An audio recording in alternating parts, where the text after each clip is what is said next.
蝶梦庄周，庄梦蝶。我怎么就穿越了？这原主也是个倒霉蛋，17年前南夷入侵，百官谏言，割地肥道，老爹主战，被世家断粮草、断补给，与10万将士战死沙场，成为罪臣。兰陵侯府被抄家，原主被一个老头子收养，教授了一身的本事，学成下山，正好赶上女帝登基，大赦天下，便去找指腹为婚的镇远侯千金，不料却被拒之门外，处处打压，饮酒过度而亡。不能入朝为官，不能从军，老头子还要我报效大周，这就只剩下经商一条路。可是钱财全被原主给花光了，这一田菜局，跟一品不一里面的徐木有的一拼。苏谈，好久不见。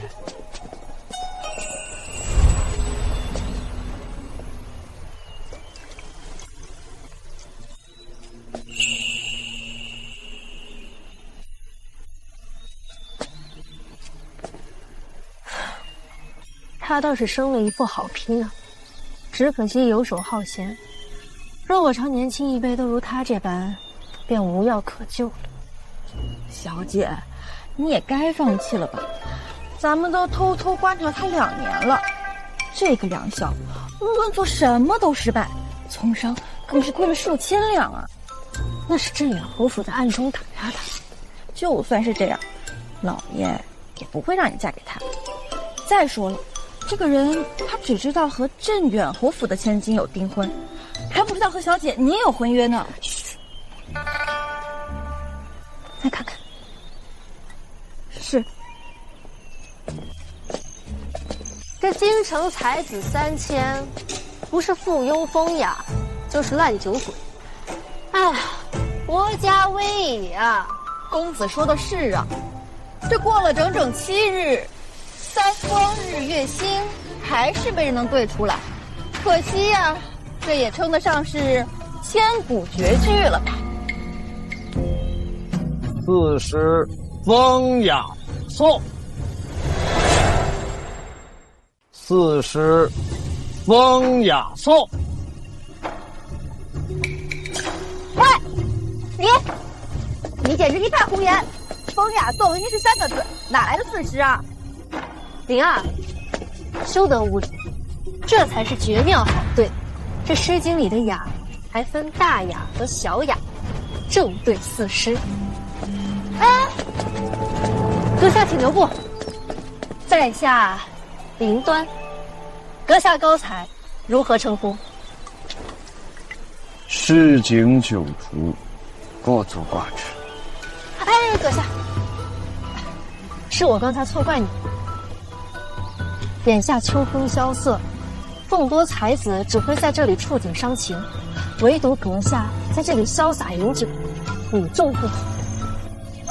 自古逢秋非寂寥，我言秋日胜春朝。好吃啊！真是此乃不错，可以。青衣沽酒，着世家公子，这跟传言的根本就不一样的。哎，公子！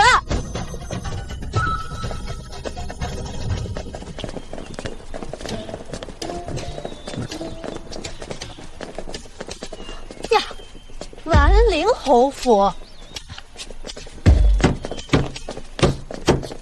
哦，你就是那个不学无术、不遵礼法、不思进取、人尽皆知的良宵。不错，所以你找我什么事儿？受人之托，我其实是镇远侯府千金的朋友，托我来看看。南宫宁让你来退婚。是，你也知道，你们是指腹为婚，大周臣民又向来重视契约，所以他们希望你能够退婚。能把本小姐三光日月星对出来，岂能是庸才？可不能让南宫宁知道。不过这梁萧这2年又试图与镇远侯府搭上关系，想让他退婚看来很难，必须得想个办法。我同意了。啊？我同意了。啊？你这么就同意退婚，不觉得屈辱吗？梁萧现在处于人生最低谷，镇远侯府无疑是他最后能抱的大腿，他竟然放弃了。难道是这2年镇远侯府一直将他拒之门外，让他死心了？替我转告南宫鸟，我谢他不嫁之恩，从此以后两家再无瓜葛。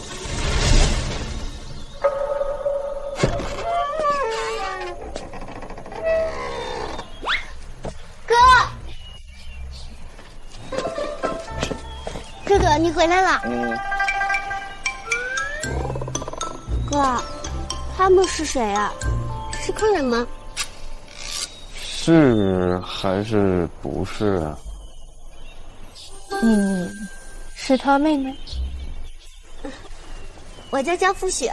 虽然我早就知道兰陵侯府中有个少女，一直以为是梁萧的丫鬟，可这都叫哥了，还是丫鬟，姓江也不对呀。任公子还有别的事吗？没事，我就进去了。哎，等等，南宫宁可是京城1等1的才人，你当真舍得要跟他？好男儿志在四方。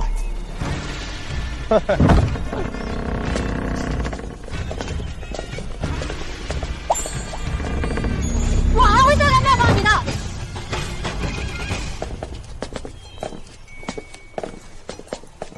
雪儿，阿婆呢？哦，哥哥，阿婆她刚刚出门了。那今天哥做饭，哥给你做好的，庆祝圆满退婚。2年前，江福雪一家在来京的途中被仇家追杀，父母一众惨死，剩下江福雪和照顾她的阿婆被原主所救，从此以后便跟原主相依为命。雪儿，哥以后不喝酒了，哥带你赚大钱。啊！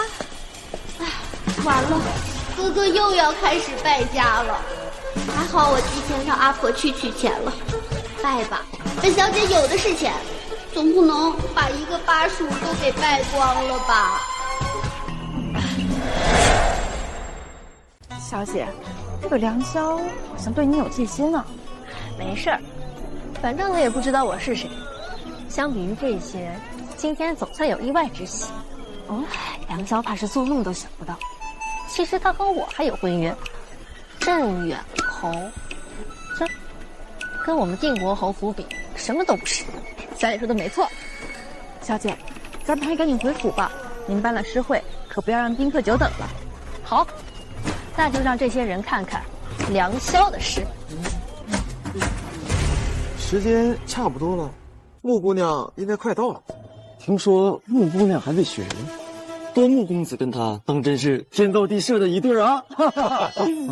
我的确对秦雪姑娘倾慕已久，但是否郎情妾意，还要看秦雪姑娘的意思。哎，端木公子谦虚了不是？你作为大周的第一才子，能与你相配的，只能是大周的第一女才子穆姑娘。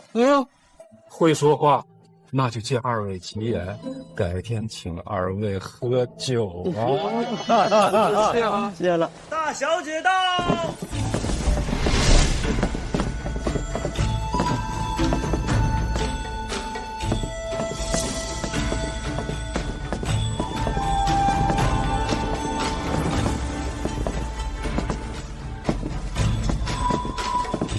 诸位公子，有礼了。见见我穆姑娘。今日我定国侯府诗会，以三光日月星为题，不知各位公子家人可有家具对上？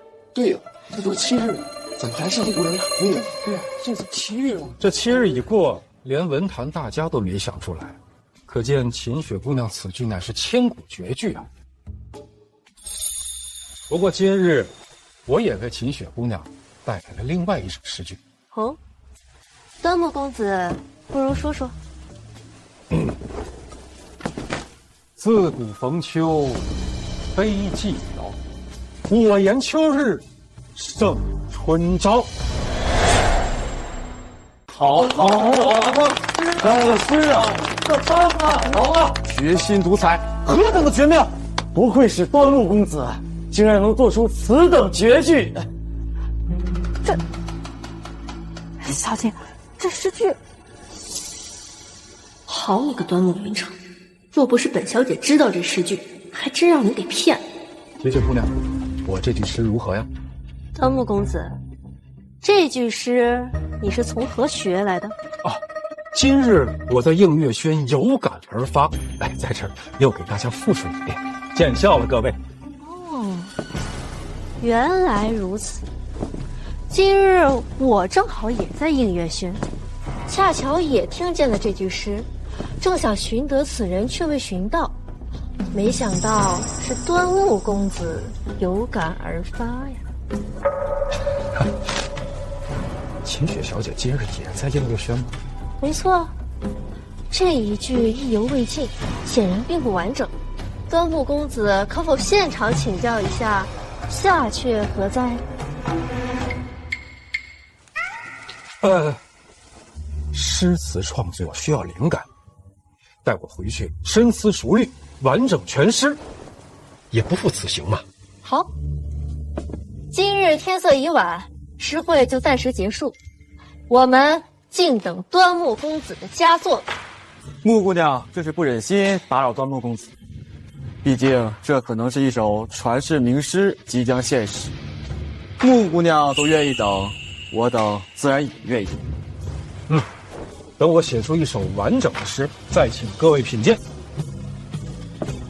木姑娘，在下就先告辞。木姑娘，告辞。告辞。一个买名的庸才，也能做得出来？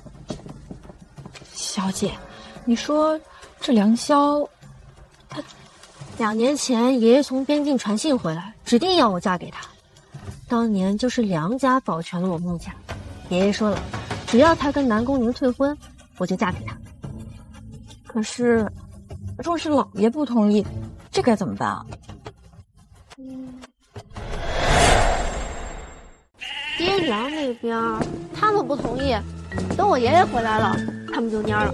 今日你也看到了，那诗分明就是他做出来的，而且他连我的3光日月星都对出来了。是啊，小姐，那若这梁公子他真是个经世之才，那老娘……小姐，您这是想把梁公子拉回来当压寨相公啊？你不要乱说，现在人家可是京城第一乖乖女，是个手无缚鸡之力的弱女子。乱讲！小姐，那若是梁公子他宁死不从呢？我爷爷定的亲事，轮得到他反对？是啊。哎，小姐，那咱们何时以这真身和梁公子见面啊？不急，让我再观察观察。若他真的有才，我会将他推荐给陛下。陛下正是用人之际，哪怕他是罪臣之后，相信陛下也不会深究。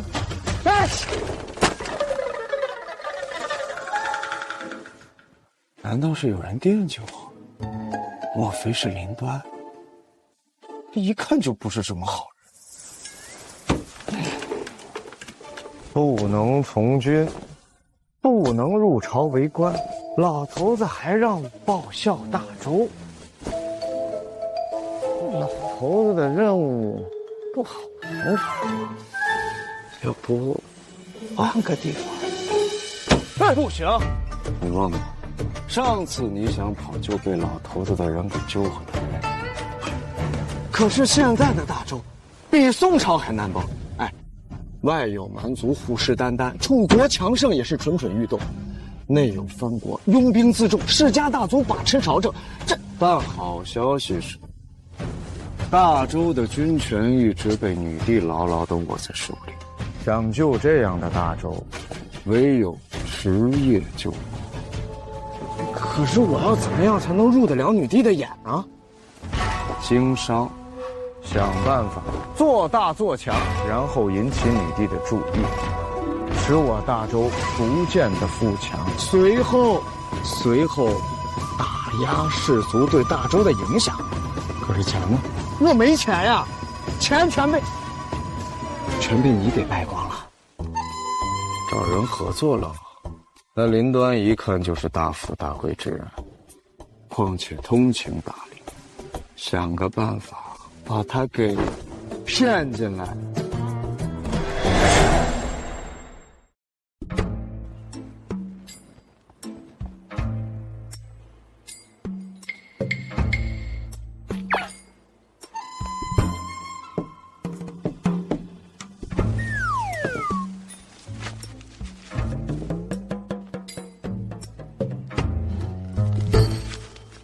你哥哥在家吧？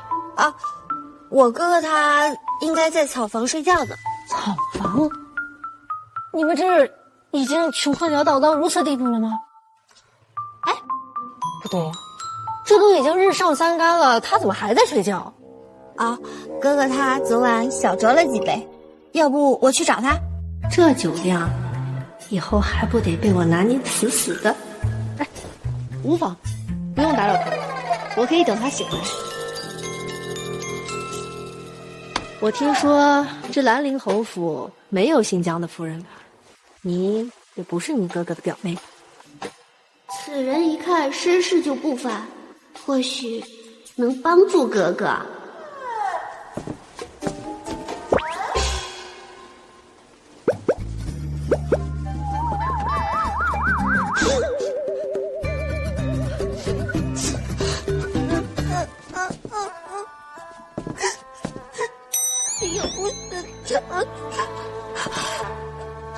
当年我和父母在来京的路上遇上了强盗，我父母双亡，是哥哥他挺身而出救下了雪儿，还收留了无家可归的雪儿。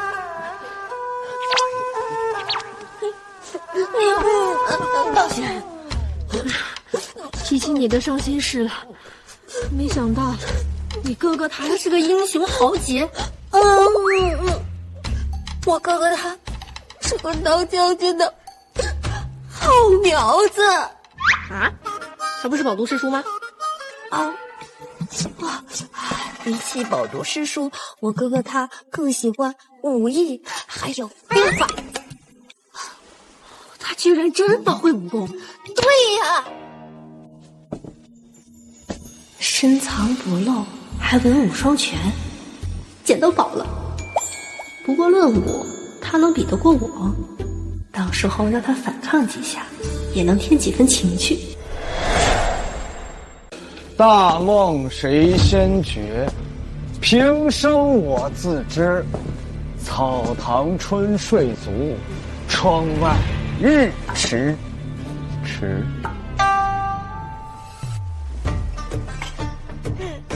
爸不是在草屋吗？哥哥，你们先聊，我就先下去了啊。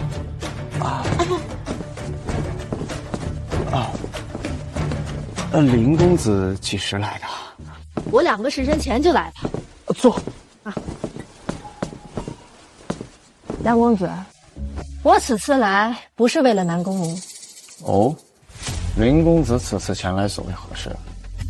三光日月星是定国侯府千金，京城第一才女。谁？你进去，厨子呀。我把你的诗句告诉了他，他对你的才华很是欣赏。定国侯府可比镇远侯府显赫多了，最近还在招上门女婿，你有没有想法？你有没有想法？没有。为何？我师傅收养了我10几年，教授了我一身的本事，还给了我几千两银子，为的就是报效国家，光耀梁家。我把银子赔光了不说，要是再去上门入赘，我师傅会把我吊起来的。不入赘，看来绑他的办法行不通了。大不了我下嫁。你师尊可有名号？师尊自比闲云野鹤，不许我向外人提及他的名号。那你以后打算如何发展？经商。经商？你可知一旦经了商，就再无可能踏入官场了，如何光宗耀祖啊？我一介罪臣之后，不能入朝，不能从军，谈何踏入官场？再说了，天下兴亡，匹夫有责。若我有心报国，经商依旧能够报国。原来如此。可当今陛下虽是女儿身，也从谏如流，是个明君啊。这不重要，现在最重要的是赚钱。怎么就不重要了？我问你啊，如今京城大批的流民，你说陛下圣明，那他为何不能安定流民，只能每日吃粥？还不是因为国库没钱。哦，我明白了，梁公子是希望通过经商致富，将来如果有必要的话，再反哺国家。陛下身为一介女流，却担负着大周的万年，你我这样的大丈夫，又岂能蝇营狗苟？必须把陛下的话放在心里，为陛下排忧解难，把大周百姓的幸福作为我们奋斗的目标。得先立足爱国的人设。好啊，好啊，好啊！你有如此抱负，外人却总是那样诋毁你。世人笑我太疯癫，我笑世人看不穿。说得好！哎，对了，昨日那诗句标新立异，深得我心，这显然是首整诗，你能否把它补全？哎，只要你能补全，我愿意出钱买下它。梁公子也不希望因为无钱寸步难行吧？我的诗岂是臭钱能够收买？1000两，一言为定。自古逢秋悲寂寥，我言秋日胜春朝。晴空一鹤排云上，便引诗情报碧霄。好诗，好字啊！这一手字不说冠绝当世，也是第一等的水平了。只要银票到位，我就能超常发挥。不过，这字体我倒不曾见过。瘦金体。瘦金体。梁公子，日后我有时间还会再来拜访。林公子是哪户人家的呀？我怎么没听说这京城有姓林的世家？江南人士，只不过做了定国侯府的上宾。哦，怪不得生得细皮嫩肉的。不愧是要成为我男人的人，就是厉害。既然你想经商，那我便以合作的名义助你一臂之力。就算你把所有钱都赔光了，小女子也能养你一辈子。小姐，小姐，南宫小姐来访，请她进来。是。谢谢。宁宁，快坐。谢谢。梁香那边可有回复呀？他已经大大方方的答应退婚了。真的啊？那他可有退完婚书？还有婚书？当然有婚书呀。他如果没有退完婚书，那就不是真金实银想要退婚。婚书这种东西，应当是由你或者你爹去取，他总不能见谁给谁吧？而且他已经答应退婚，想必不会失约。希望吧。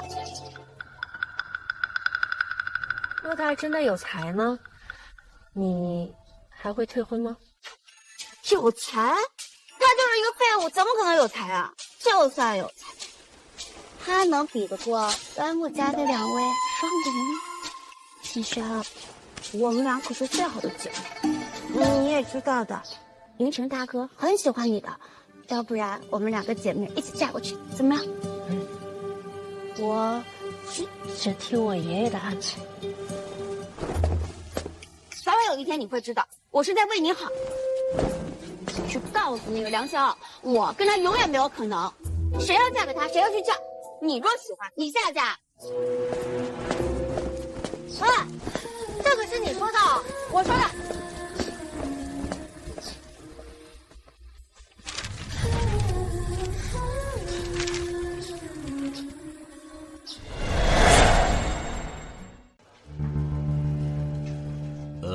这是什么工具？老夫不曾见过。你要用来干什么？做生意。你是梁公子吧？正是。那你应该也知道，现在镇远侯府暗中放出消息，让我们所有人都不准与你做生意。我定国侯府虽说不在，但是也没必要与镇远侯府结仇。所以，梁公子，你懂了吧？懂了，告辞。梁公子，梁公子请留步。这生意我们做了。为什么要做了呀？我们定国侯一向敬重兰陵侯大义殉国，行这点方便还是没有问题的。要10套，需要多长时间？快则7日，慢的话10天吧。好，去查班长。下吧。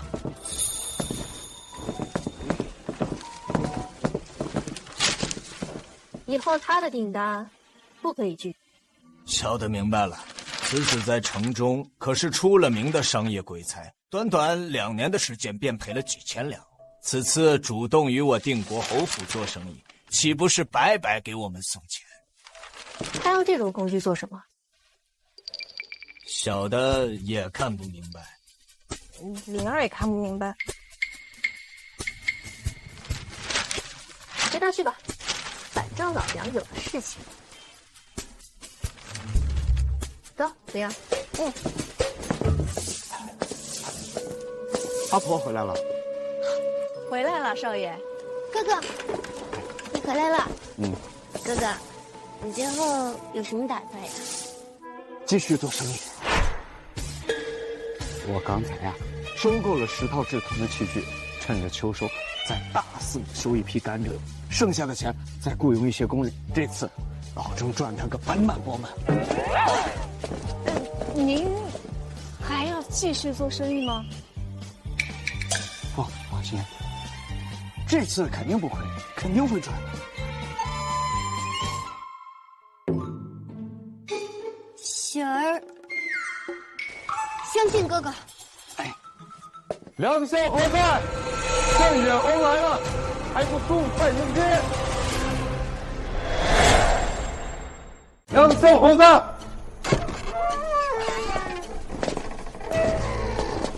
我就是。哎呀，好一个良家男儿啊！过奖了，镇远侯大驾光临，有失远迎，要不进府一叙？放肆！我家大人何等温柔，怎么能肉你这狗啊？怎么，镇远侯府委托的人没有回复你们？回信了。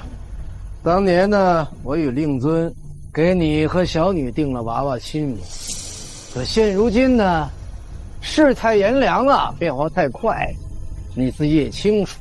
小女自以为配不上你，生怕耽误了你的前程，所以呢，你这个老邓！哎，镇远侯说的对，另外的确配不上我，耽误了我的前程。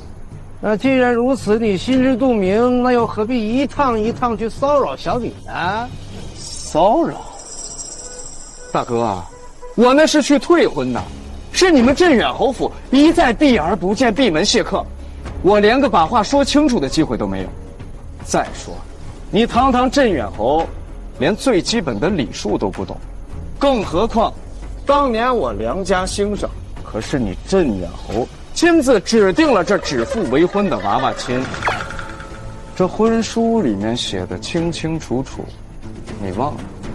哦，也对，你或许是年纪大了，记性不好。要不我当着大家伙的面念念，帮你回忆回忆。这若是让他将婚书上的内容公布了，我镇远侯府的名声不就毁了吗？念，来读一读啊！哎，读啊！哎，贤侄，你也知道啊，这个伯父呢身体不太好，前段时间呢身体抱恙啊。你这一抱恙就抱恙了2年，你还真是年纪大了，连个跟我见面的时间都没有。还有，我梁萧这2年怎么了？我这2年不就是背了点惨了点做生意赔了点我做什么出格的事儿了吗？现在外面流言漫天，说我是什么商业鬼才、色中恶魔、废物点心，这些流言蜚语都是从你镇远侯府里传出来的吧？原来梁萧早就想退婚了，还以为他是被退婚呢。是你什么你？大周最重礼法，我梁家家道中落，尚且铭记于心。怎么，你当年亲自求了这娃娃亲，如今却如此淡漠？要是此事传开，被世人知道，该怎么说呢？是趋炎附势，还是见利忘义啊？说得好啊！哎，说得好，说得好！哎，说得好，说得好！闭嘴，都给我闭嘴！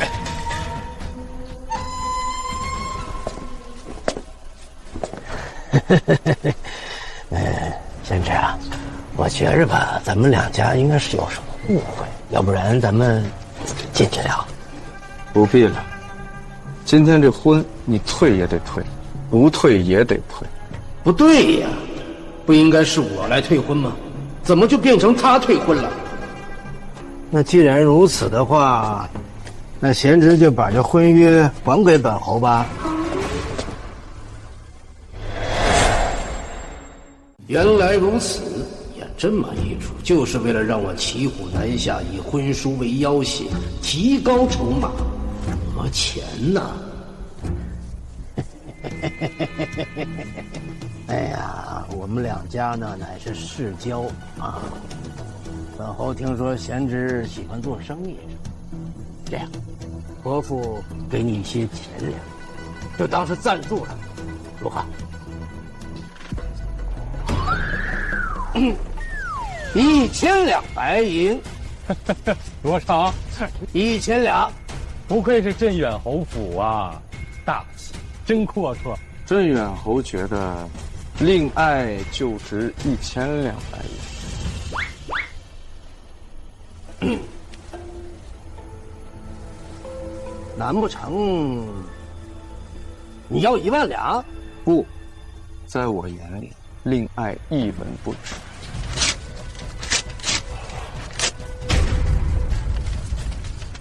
黄老，从今往后，你我2家再无瓜葛。我谢他南宫宁不嫁之恩。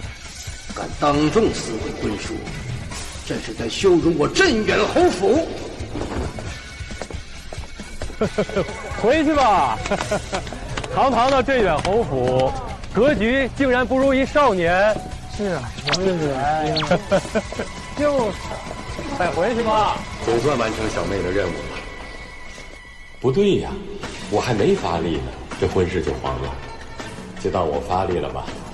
小妹的眼光不错，我这未来的妹夫的确是可造之材。哥哥，刚刚让你受委屈了。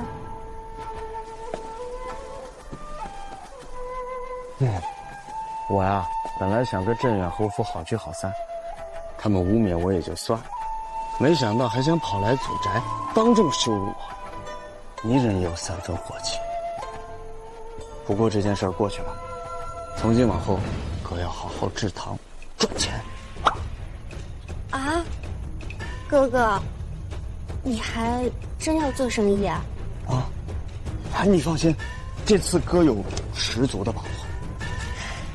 好，既然如此，雪儿支持哥哥1000两，哥哥尽管放心花。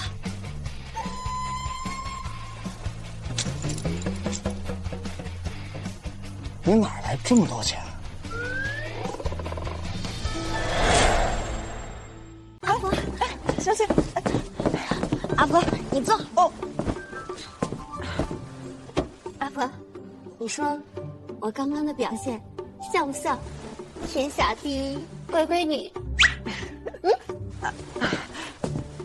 小姐，少爷很感动啊。哎呀，阿婆，坐嘛，哥哥感动就好。不过，这1000两很多吗？这哥哥他那么惊讶，还好不是1万两。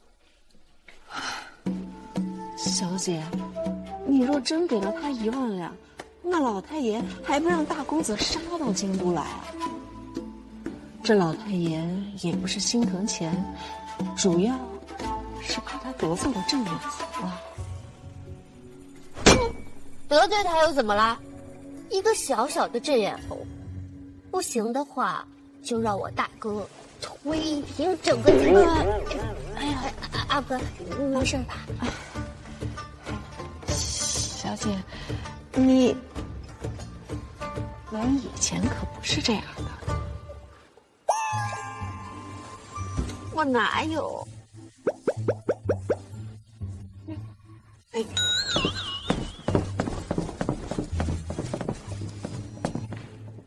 梁萧救了小姐是大恩，但一下就要赔1000两，这也太败家了。不行，必须告诉老太爷。这儿能成。端木大公子，先前的那首诗构思的如何了？齐雪姑娘，实在惭愧，经过我这些天的深思熟虑，确实做了几篇下去，但都不甚满意。你也知道，这作诗嘛，灵感它不是，家兄其实是希望此等传世名句能有完美下去，故而不可草率。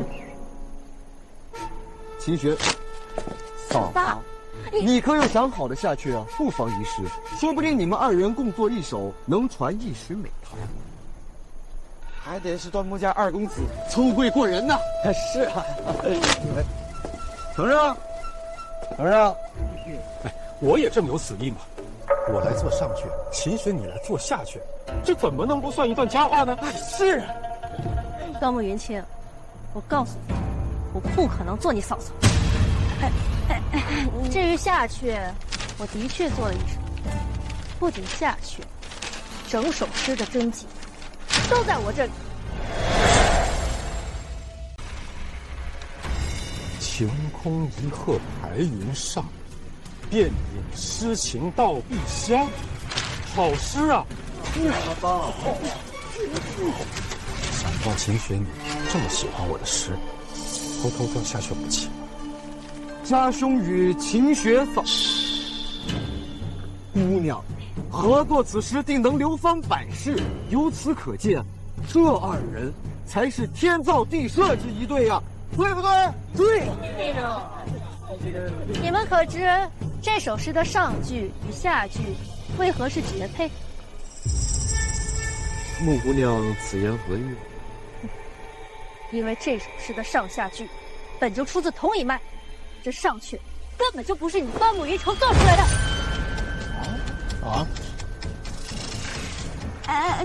秦雪，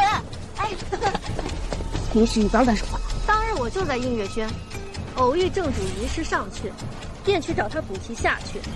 而你端木大公子，当时应该也在映月轩，把这首诗偷听去了吧？我想起来了，当日的确听到这上阙，还赢得一片喝彩。端木大公子，是谁给你的自信将这首诗据为己有？好歹也先找找正主吧。秦雪，那正主就是端木大哥啊。正主就是你的前未婚夫梁萧。梁潇，我刚刚收到消息，他已经去找你爹退婚。真的？不对，梁潇就是个废物，怎么可能是他？不可能！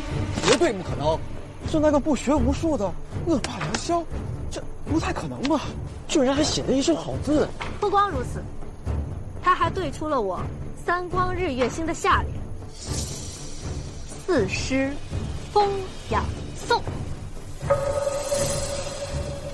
妙啊！这雅分大雅和小雅，的确是绝对。这梁潇真是个不学无术的恶少？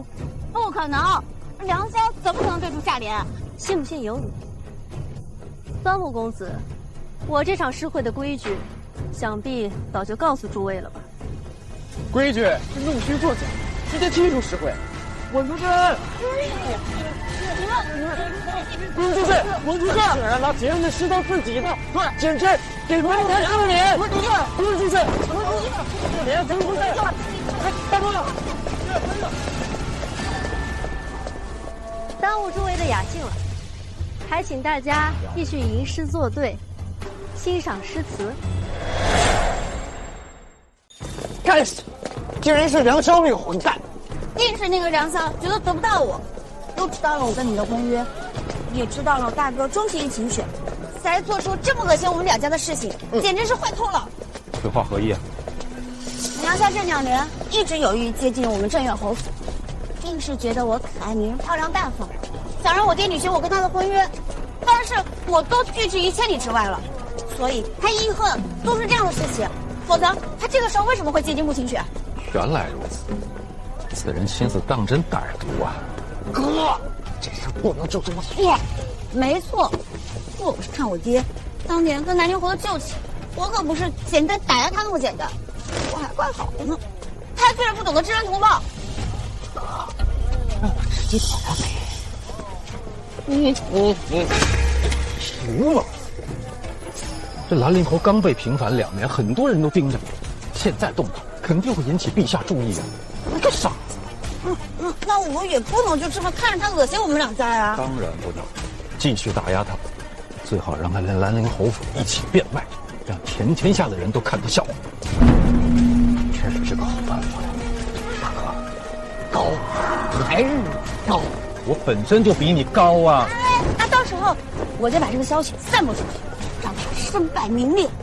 你现在就派人去打听打听他接下来要做什么，咱们得提前布局，最好让他亏得连内裤都不剩。大少爷，大少爷，二少爷，大少爷，二少爷，那个商业鬼才梁潇来到了我们商铺，说是要谈一桩大买卖。梁潇，哈哈，自己送上门来，走。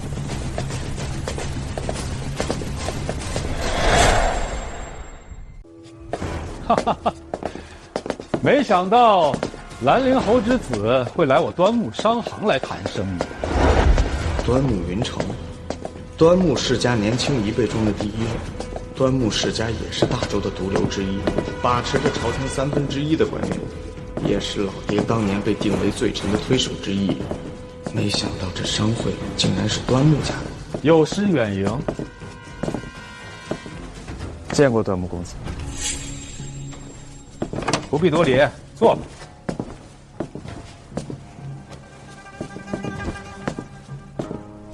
听闻梁公子想用100两银子盘下街口的小工坊，还有大量收购我端木家的甘蔗。正是。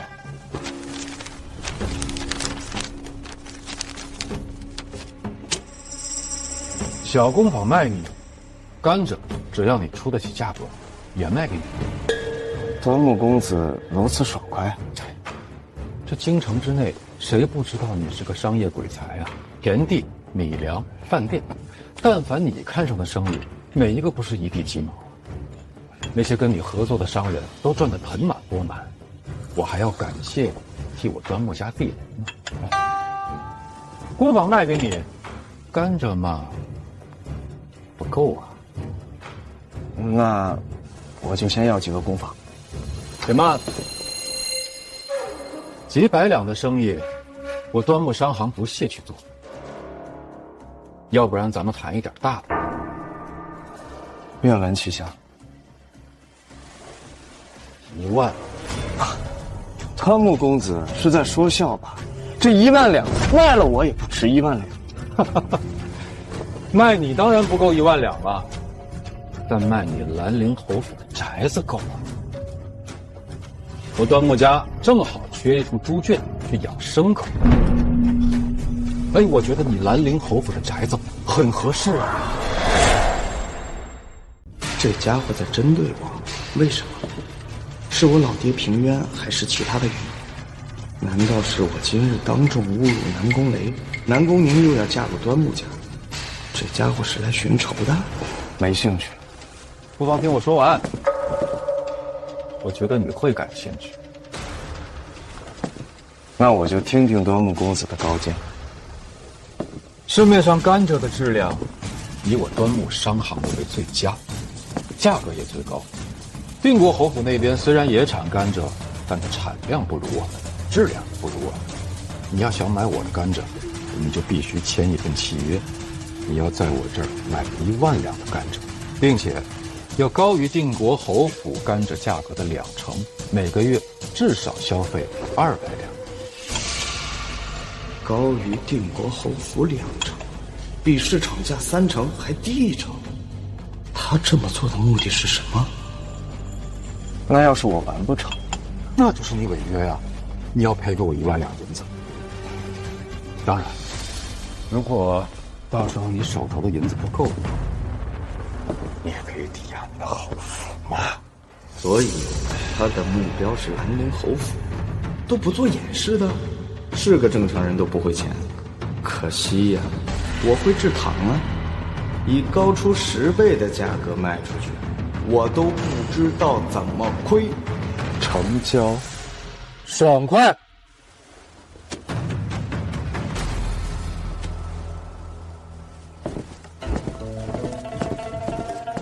告辞。慢走，不送。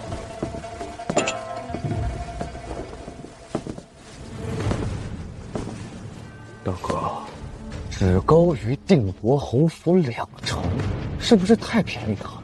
是手给3成。你懂什么？不让他先尝点甜头，他怎么会签呢？到时候让定国侯府把甘蔗的价格提起来，提到他无法接受的价位，那他的兰陵侯府可就是我的囊中之物。高啊，大哥，还是你高。不出2个月，我一定让他滚出京都。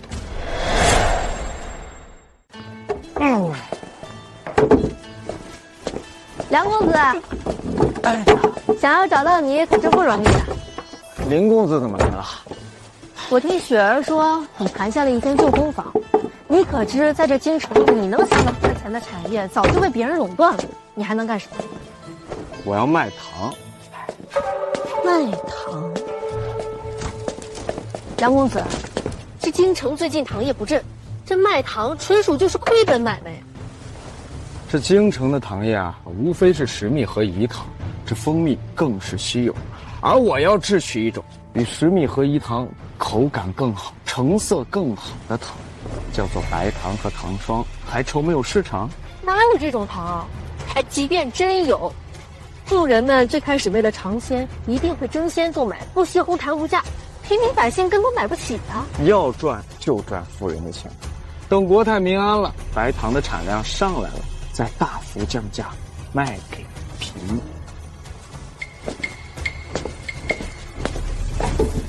你这么说倒是有点意思，连我都有点期待了。哦，林公子有兴趣加入？你是想让我加入你，帮你扩大白糖产业？哎，林公子是我在京城第一个朋友，有好事我肯定想着你啊。你希望我怎么投入？1千两，够不够？够了。你若加入，我就大肆的收购甘蔗，再请一些护卫，再从流民之中招募一些工人，直接扩产。我看你也不像是贪财之人，为何这么着急赚钱？哎，家师让我报效国家，匡扶大周，拥护大周皇室，为家父正名。这陛下虽是女帝，但也的确是圣德之君，值得拥护。不过眼下的大周啊，看似太平，实则已在崩溃的边缘。你说什么？如今的大周啊，国内世家林立，朝中官职更是被他们垄断。如今的京城看似太平，实则暗流涌动，风雨飘摇。我乃罪臣之后，人微言轻，唯一能做的便是多多的挣钱。万一等将来国库空虚，我能捐的钱，很可能就是国家的救命钱。当今陛下以圣德治国，大周怎么可能崩溃？梁公子，还请注意你的言辞。正是因为忠于陛下，才更应该发现潜在的危机，防患于未然。那梁公子打算怎么办？事到如今，我也不瞒你，其实我就是陛下钦点的司礼监秉笔林端，专门为陛下寻访民间人才。原来是林公公。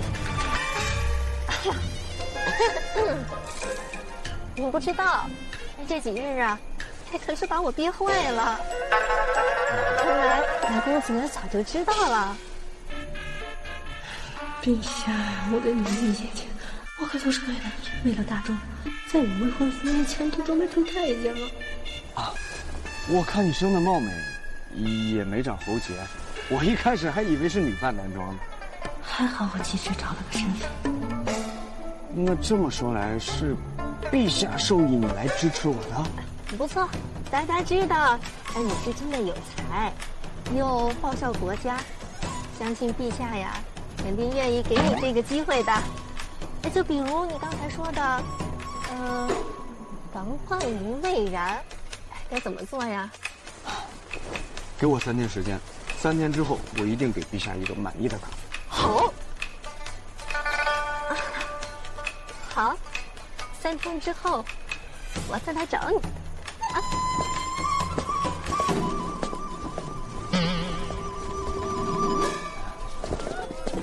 哎，公子，刚才端木家的人来过，他们来干什么？他们说想让定国侯府的甘蔗涨价，多出的价格由他们端木家补上。端木家还是这么小心啊？想坑我的男人，告诉端木家，定国侯府价格不变。是。哎，等等，1个时辰之后，你把梁萧给我请到府上。我也不能一直用林端的身份跟他相见，还挺期待他见到未婚妻时的表情。走，回家。小姐，哎，小姐，怎么样了？来了！本来梁公子不愿意来的，但是我将端木家提价的事情告诉他之后，他就答应过来了。他现在就在门外呢，你快去请他进来。哎，小姐，你一定得端庄为后陛下闺秀一点儿，第一印象很重要。哎呦，我知道了，快去。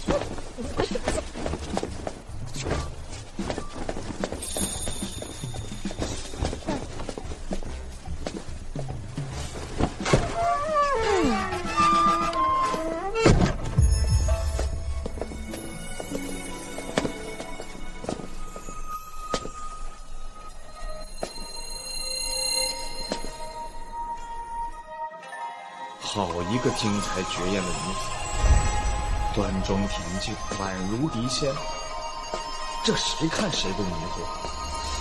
听闻此女和女帝从小就是一同长大，关系莫逆，在女帝面前有极大的话语权。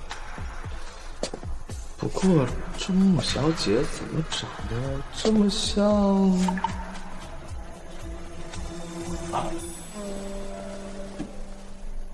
可问是梁公子？啊，正是。不知穆小姐找在下所为何事？自然是为了诗词、对联与生意。梁公子请坐。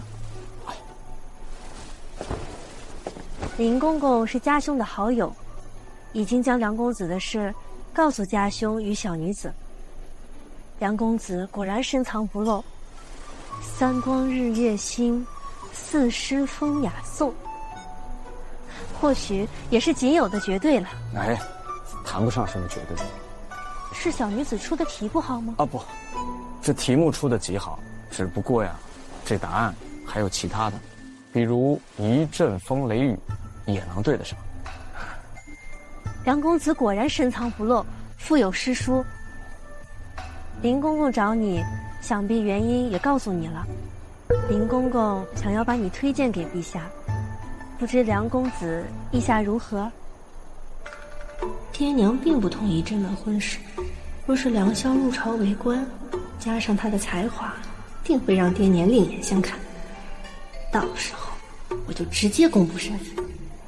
在下只想做生意，争取成为皇上。你不是已经向林公公透露你想要入朝为官吗？嗨，我那是安慰他的。在下现在只想晋升。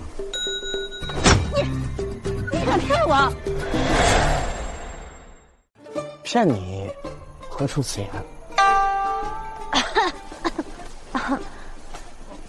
我的意思是说，你胆子也太大了，竟然敢欺骗朝廷宦官。本小姐为了你不惜假扮太监，你竟然骗我！你今天不给我说出个所以然，看我以后怎么收拾你！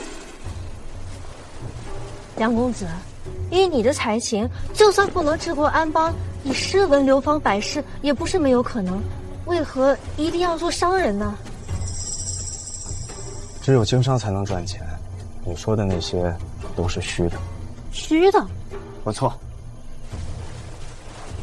2年前我来到京都，见到了这世界上太多的颠沛流离。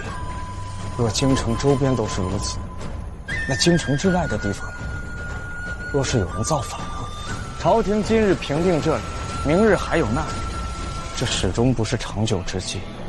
只有钱，才能够改善民生。所以朝廷最需要的是钱？不是朝廷，而是陛下最需要的是钱。原来梁公子经商是为了帮助陛下。陛下只要有了钱，就能够改善民生，就能够不用再去看那些世家大族的脸色，甚至被架空皇权取而代之。是小女子小觑梁公子的格局了。林公公果然慧眼识珠，梁公子满腹经纶，将来或许能够成为大周第一诗仙，却要干经商这种事情，实在是可惜了。我说的什么诗仙呀、名号啊，那些也是虚的。诗经救不了大周，但钱可以。是个会过日子的男人，今天就先勾勾你。莫小姐，徐书记你怎么了？莫小姐。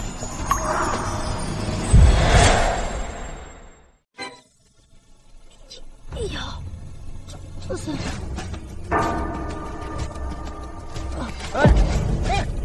有人吗？来人！我操，这可跟我没关系啊！丫鬟呢？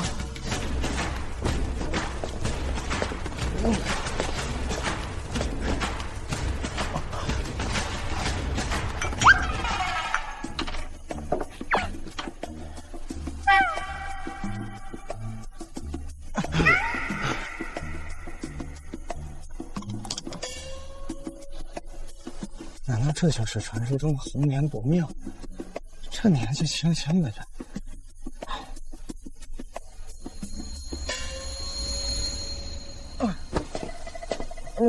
莫小姐，刚刚你心急复发，晕倒了。我不是故意要占你便宜。小女子给梁公子造成麻烦了。小女子自幼体弱多病，刚才若不是梁公子在场，只怕小女子就救命之恩无以为报。要不然，小女子以身穆小姐严重了。这林人人说定国侯府在招上门女婿，不能是打我的主意吧？要不然，我们还是谈回梁公子甘蔗生意的事情吧。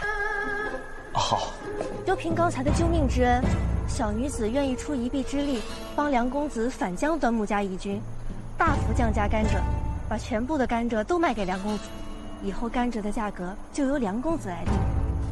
穆小姐若有此心，能否先别降价，然后再帮我收购一些甘蔗，再去告诉端木云城，说你们定国侯府要涨价1成。这不是坑害了梁公子吗？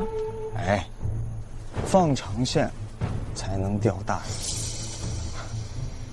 我知道了，以后甘蔗想涨价的时候，梁公子可以随时来定国侯府通知小女子。这枚令牌你收好，以后凭借这枚令牌，你可以随时来找我。多谢，那告辞了。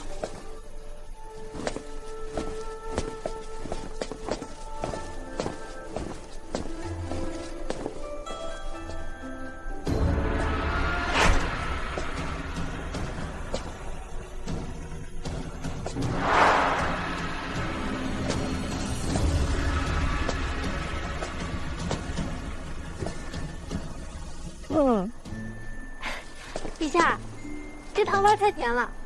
这瓶子呀，你可要留好了，以后拿来蒙他。这招管用吧？刚才我晕倒的时候，他都没有对我毛手毛脚，可见他是个正人君子。这样的话，我就更不能放过他了。何止正人君子啊！他刚刚自言自语的话，我也听到了，居然还同情我。不过他也太过分了，居然敢欺骗陛下，想要入朝为官。等我把他骗到手了，一定好好替你报仇。好，那朕就等着你大婚那天。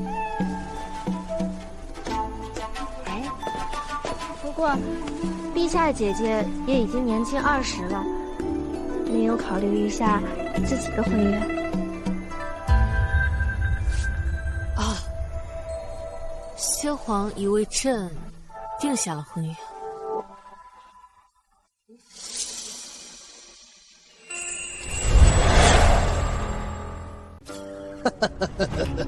梁萧这小子竟然和端木家商行签订如此的契约，兰陵侯啊，兰陵侯，有如此的后人，算你倒了8辈子血霉呀！看来啊，这兰陵侯府也快保不住了。端木大哥就是厉害，实力是一点点的小计就可以让他上钩，而且啊，定国侯府也同意提价了。我看这个梁萧这下是彻底完了。这天底下都是无奸不商，我就不信这定国侯府眼睁睁看着这么大好的赚钱机会他不要。但是这个穆群雪这丫头看来挺赏识这小子，不太好办的。爹爹不必担心，群雪我最了解了，他呢无非是心烦端木家对他的纠缠，所以把那个梁萧当做了挡箭牌，从这支镜下就能看出来。只要这小子出了京城，那爹爹不会是要杀了他吧？你们这些孩子做事总是畏首畏尾，在京城咱不敢动他，但他只要一出了京城的范围，那放心吧，爹已经派人去办这事儿，只要他敢出京城，必死。竟敢当众驳了我的面子，爹能饶了他？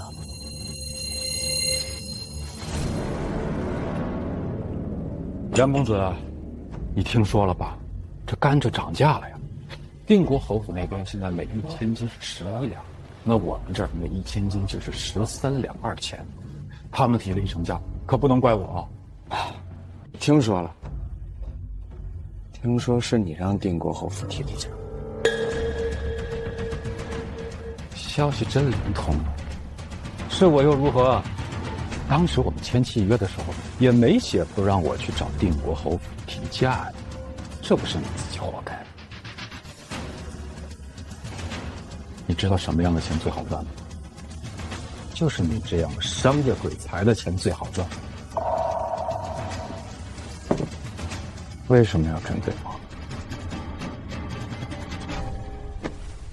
大象踩死一只蚂蚁需要理由吗？就跟你爹一样啊。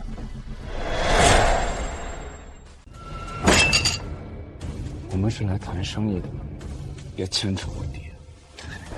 生气了？一个死了的人说两句又怎么了？别说死人了，你现在连死人给你留下的侯府都要变成我端木家的猪圈了。不过我可以给你一个选择，让你现在把侯府交出来，我还可以让你保留你手上那些微不足道的积蓄，即便你滚出京城也饿不死。你好像有点太自信了。我说了，我们是来谈生意的，继续聊甘蔗，不就是涨价一成吗？先给我来5万斤。这是银子。不到黄河不死心啊！本想给你留条活路，你自己不要，那我便成全了。到哪？记得把甘蔗送来东府。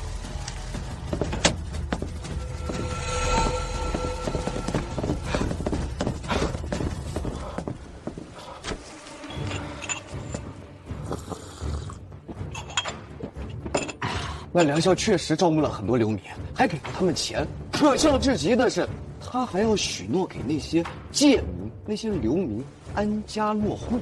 那些贱民不是给点馊食就能驱使吗？还要给工钱。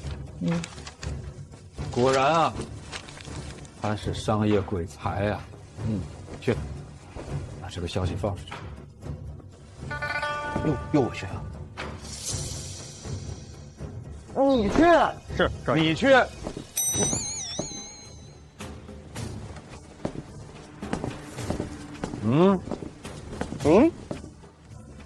钱票放下，抠死我！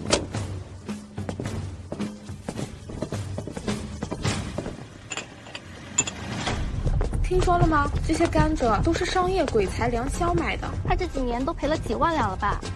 兰陵王府的积蓄都被他败光了，怎么又做起甘蔗生意了？鬼知道他怎么想的，做生意2年居然没有赚过1分钱。还愣着干嘛？赶快把地里的甘蔗都挖出来呀！梁萧做生意肯定赔死了。对，快走！我家里还有1亩甘蔗呢。走。流程就是我刚刚讲的流程，先把甘蔗榨汁，然后再统一熬煮。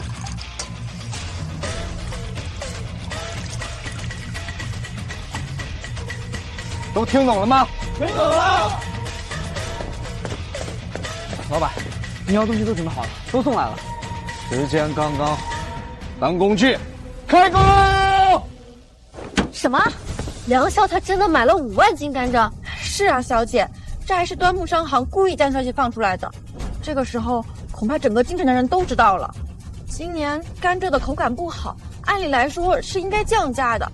这端木商行摆明了就是在整梁公子啊！没事，没事，不就是5万斤甘蔗吗？老娘有的是钱，大不了我替他赔了。不生气，不生气，这是自己看上的男人。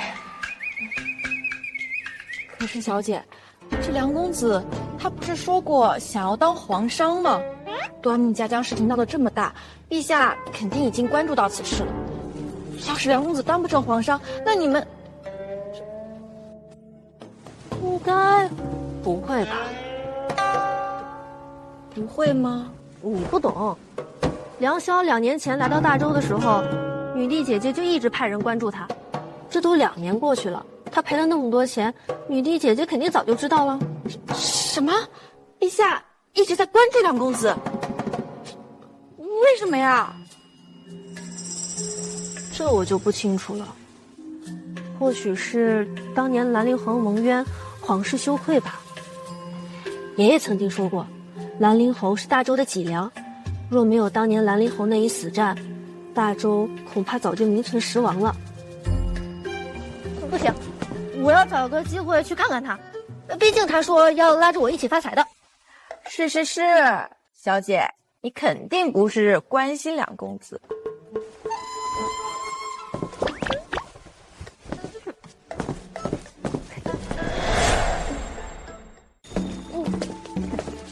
梁公子，我听说你买了几万斤柴火，几万斤甘蔗，还雇佣了这几10名工人，制糖的进展如何了？林公公，你来的正好，快跟着我来。我这家伙胆子这么大了吗？当。哎，这粉末状的叫做糖霜，这颗粒状的叫做白糖。尝尝，哎，别尝太多，齁人。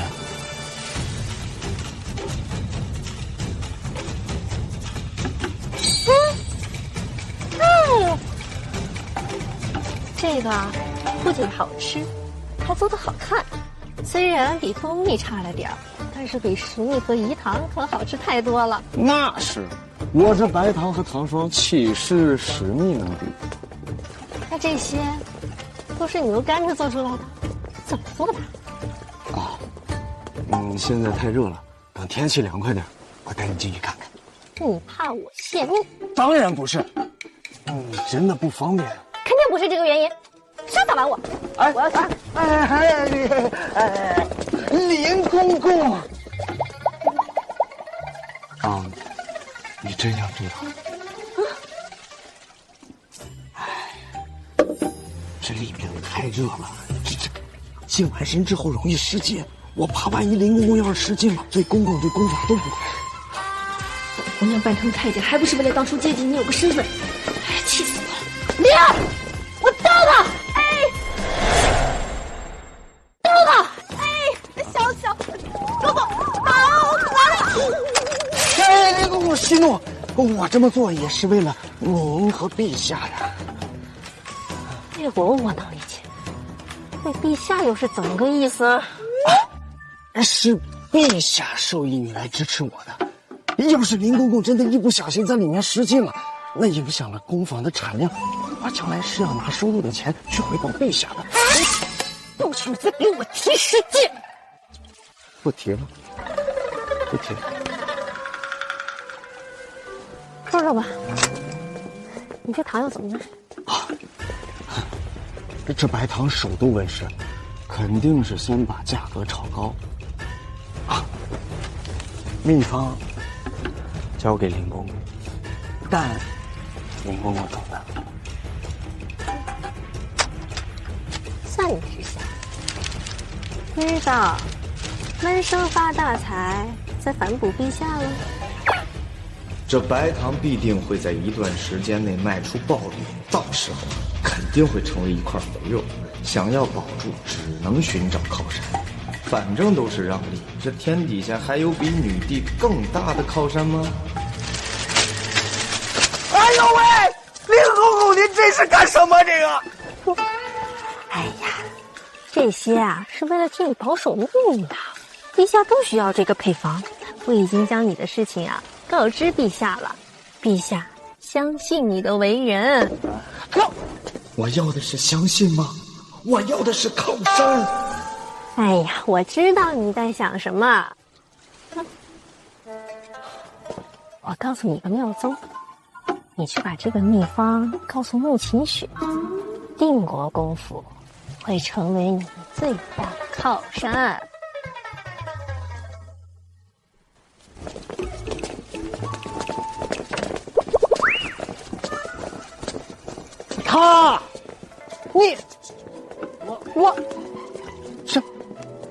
这穆秦雪怕不是真看上我了，非要让我入赘。他跟陛下的关系又极好，这可怎么办呀？这个。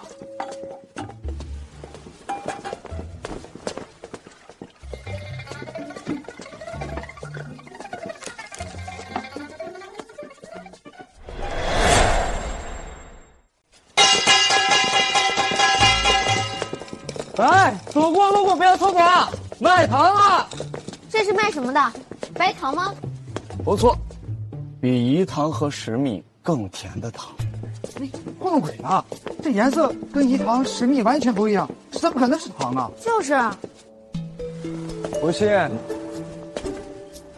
哎，尝尝。尝尝。尝就尝。怎么样？确实是糖，而且很甜啊！梁兄，这些糖该不会是你用了几万斤甘蔗做出来的吧？正是。这几万斤甘蔗才出了这么点儿，这怕不是只有几百斤吧？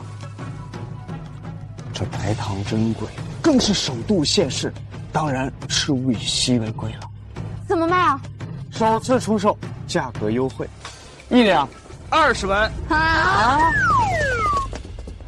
那么多甘蔗，就让他梁霄捣鼓出这点白糖来。哼，我看这些白糖就是些样子货，我感觉跟饴糖差不多嘛。价格却是饴糖的10倍，谁买谁傻子。梁霄莫不是以为天下人都是傻子，就他一个人聪明？那白糖变个样，就显得高大上了。还以为他能和我过两招，看来是我高估他了。白糖卖不出去，我就等着收他的兰陵侯府。大哥，这糖真甜，好吃吗？还贵呢。对不对？来啊！不好追啊！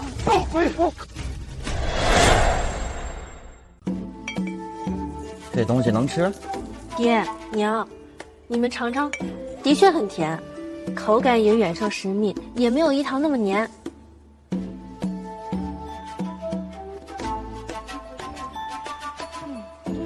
甜。他买那么多甘蔗，就是为了搞出这种只能小尝一口的玩意儿。不是的，老爷，梁公子说了，这些白糖和糖霜可以制作糕点。这盒子里就是装着用梁公子的白糖做的糕点。爹娘，你们快尝尝，真的很好吃呢。尝尝。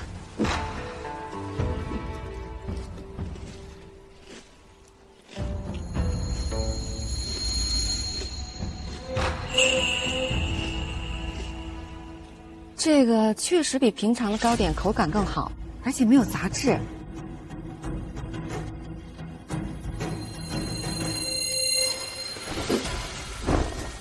即便如此，还没有资格娶我女儿。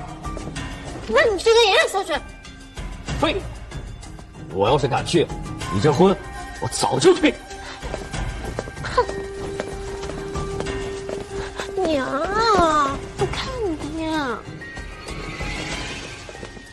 哎，大哥，看看我们这糖特别好，真的。看，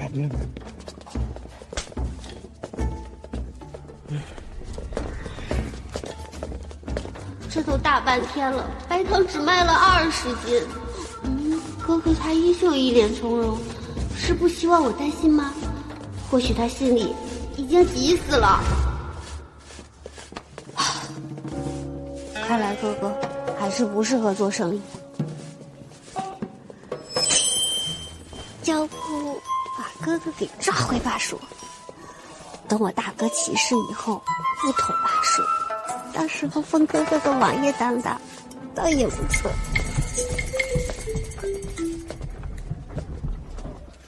梁公子，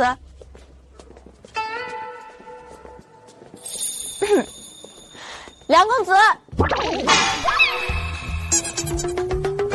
啊，公子，我们出1斤200文，现场这些白糖和糖霜有多少算多少，定国侯府全要了。啥？200文全都要？不错，全都要了。公子您放心，钱我带来了，这人我也带来了。我这可有500斤呢。不错，全要了。来人，装车。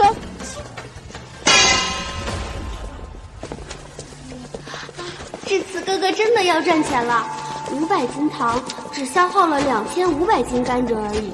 哥哥这次一共买了5万斤甘蔗，能制作1万斤糖，能卖2000两。看来暂时不用抓哥哥回巴蜀了。什么？500斤白糖卖出了100两银子？哦，定国侯府买的。这定国侯府在想什么呀？前2天答应好了要跟我一块提价，现在要高价买糖，这全多的烧得慌啊！大哥，我要不让掌柜去定国侯府问问？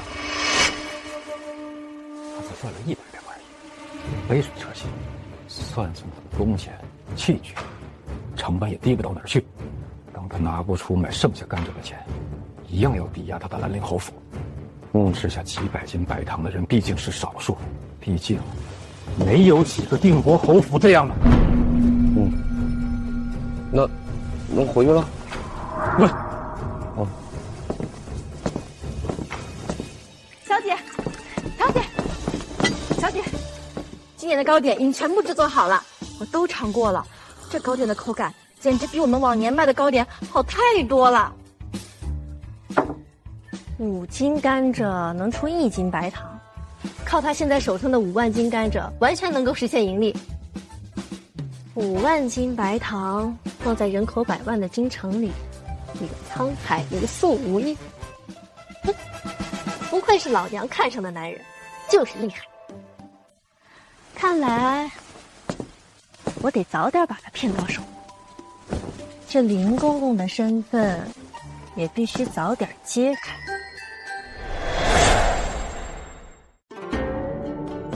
多谢定国侯府照顾在下的生意。蓝公子言重了。我家小姐想用白糖制作糕点，所以今日派灵儿前来，想问问梁公子，不知这白糖，公子还有多少？我知道定国侯府在做糕点的生意，不知道你们想要多少。那自然是多多益善了。不过实不相瞒，我家小姐也偷偷估算过，梁公子的白糖得有1万斤了吧？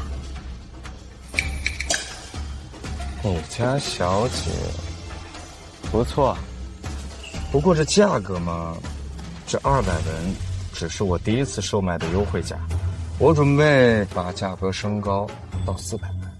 不过你们定国侯府300文即可。300文，这还是有点贵吧？这么说吧，如今放眼整个天下，能够做出白糖的，绝没有第2家。若是你定国侯府用了我的白糖，制作出了一骑绝尘的糕点，虽然不能像我的白糖一样独一无二，但是绝对能够抢占大半的市场份额。是，可这1斤贵了100文。梁公子，我得回去请示一下我家小姐。告辞。哥哥，这200文已经可以盈利好几倍了，这要是400文的话，会不会吓跑商家？雪儿不必担心，现在呢就是把价格抬高，赚那些世家的钱。等赚到手之后，哥会把价格再降下来，让那些平民百姓也能吃得起。哥哥，你之前去过巴蜀吗？有所不知吧，哥以前就是在巴蜀长大的，只不过老头子非要我完成任务之后才能回去见。太好了，那到时候我就可以把哥哥给……呸！我跟哥哥一起回巴蜀。行啊，这长途跋涉的，等你长大点再说。我已经很大了，等哥哥回巴蜀，一定会大吃一惊。唉，就是哥哥太油盐不进了，还是直接抓回去比较合适。我要，这家最好吃了，吃过。给我！定国侯府的糕点太好吃了。哎，别挤我啊，挤什么挤啊？到我了，给我来，我要这个，谢谢啊。少爷，我们商铺的糕点铺子基本上没人，不只是我们，其他商铺也一样。我让属下的人去打听了一下，都跑去定国侯府所开的铺子了，人满为患啊！现在，端木家商行的糕点铺占据了京城1半的份额，这还是头一次受到如此沉重的打击，到底是怎么回事？他们的糕点降价了？不仅没降价，反而小幅度的涨了一些，比原来的味道更好吃了。他们糕点质量有所提升，是不是跟白糖有关呀？一定是跟梁萧卖的白糖有关。我粗略的估算了一下，就定国侯府今日的营业额，已经超过以前他们7天的量。若是继续放任下去，我们商会糕点这一块必会受到重创。最主要是我们的计划还失败了。那梁萧卖了白糖就能盈利，就能源源不断的进我们的干厂，有期蔬菜还不能不卖。是啊，这样他就能有源源不断的干着。虽然我们也赚钱，但看着他梁萧赚钱，比我自己亏钱还难受。大少爷、二少爷，更令人尴尬的是，我们似乎也要去找梁萧买白糖，否则糕点铺子这块，我们将会遭受巨大的损失啊！小的多嘴，小的多嘴，来，一会儿来。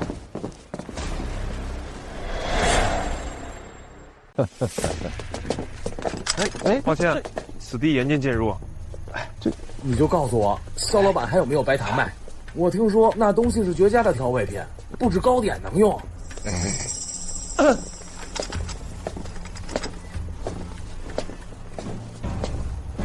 诸位是来买白糖的吧？白糖，每斤400文，每人每次限购1000斤。什么？400文？这昨天还是200文啊？这简直是奸商嘛你！哎，昨天的200文那是优惠价，今日恢复厂价。不过诸位要是有信心可以制出白糖，可以回去试，就是有点费感。先回吧，吧。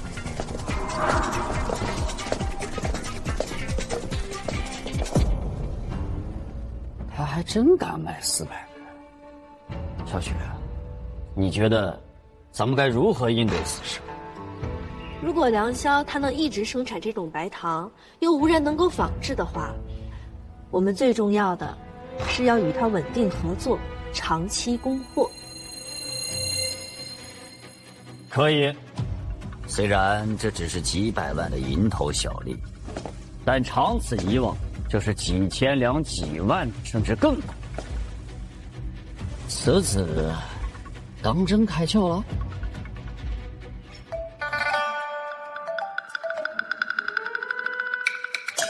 开窍也不行，商人也不能娶我女儿，门都没。爹，叫爹也不行。小雪啊，为父接受皇命，要外出办事。这家里生意的事儿，就交给你了。女帝姐姐发力了，终于把这碍事的老爹给治走了。看来女帝姐姐也需要一个皇商替她赚钱。爹别着急，只赚不赔。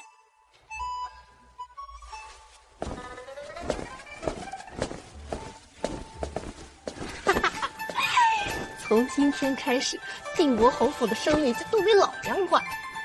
灵儿，快给我背上马车，我要去找梁小雨做生意。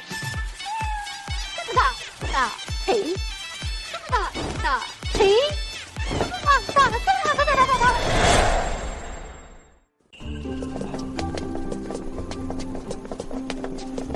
好一个美人胚子！哇，好一个脱俗仙子！穆姑娘大驾光临，有失远迎。梁公子，这次我主要是来谈生意，梁公子不必担心。你就是梁公子的妹妹吧？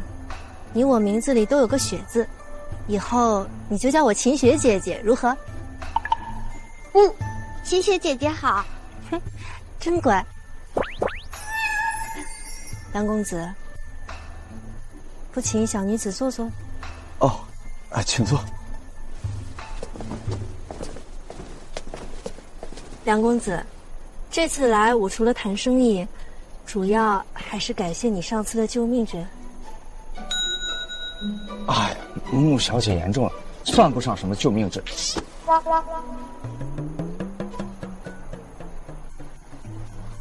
救命之恩就是救命之恩，我定国侯府向来家风如此，否则我爷爷也不会把我。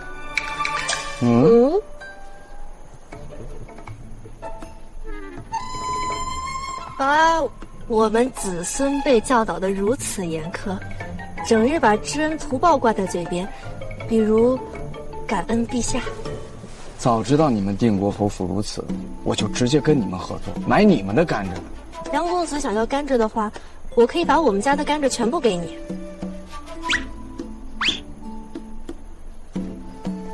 其实我这次来也是替父亲跟梁公子谈谈白糖的生意。我们想以380文的价格收购梁公子的白糖，你有多少，我们要多少。哎，我之前说过了，你们定国侯府要我的白糖300文足矣。不行，太少了。我们是想与梁公子长期合作的，不如350文，这才合理吧？小姐，你怎么还加价呢？别管我，反正你花的不是我的了，去。啊，那要不这样，310文。不行，还是太少了。不如折个中，330文收。不是，这世道连败家都有人抢的。就330文，只能多不能少，少1文我就不买了。好，既然穆小姐如此坚持，那我也就不推脱了，就以330文，希望我们可以长期合作。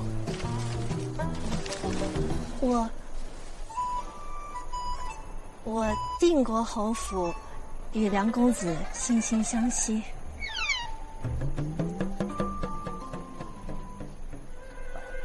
灵儿，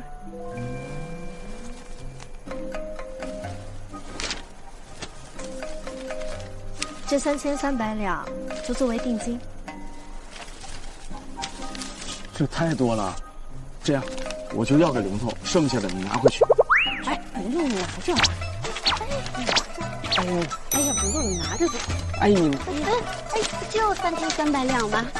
谢谢姐姐，我哥哥他一向说到做到。继续喝茶。梁公子，这雪儿妹妹可比你豪爽多了。既然如此，我就不打扰了。我静候梁公子佳音。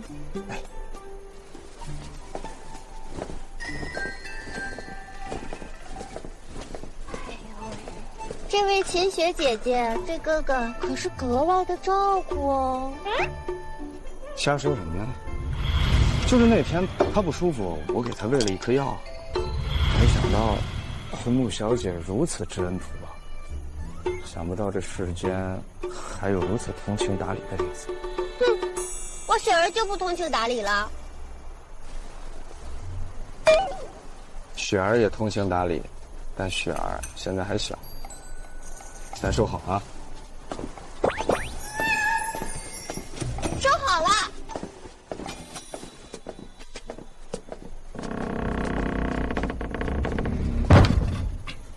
灵儿，我刚刚表现的怎么样？像不像天底下第一温柔乖乖女？是，只要我家小姐不动武，您就是天底下最温柔、最聪慧的女子。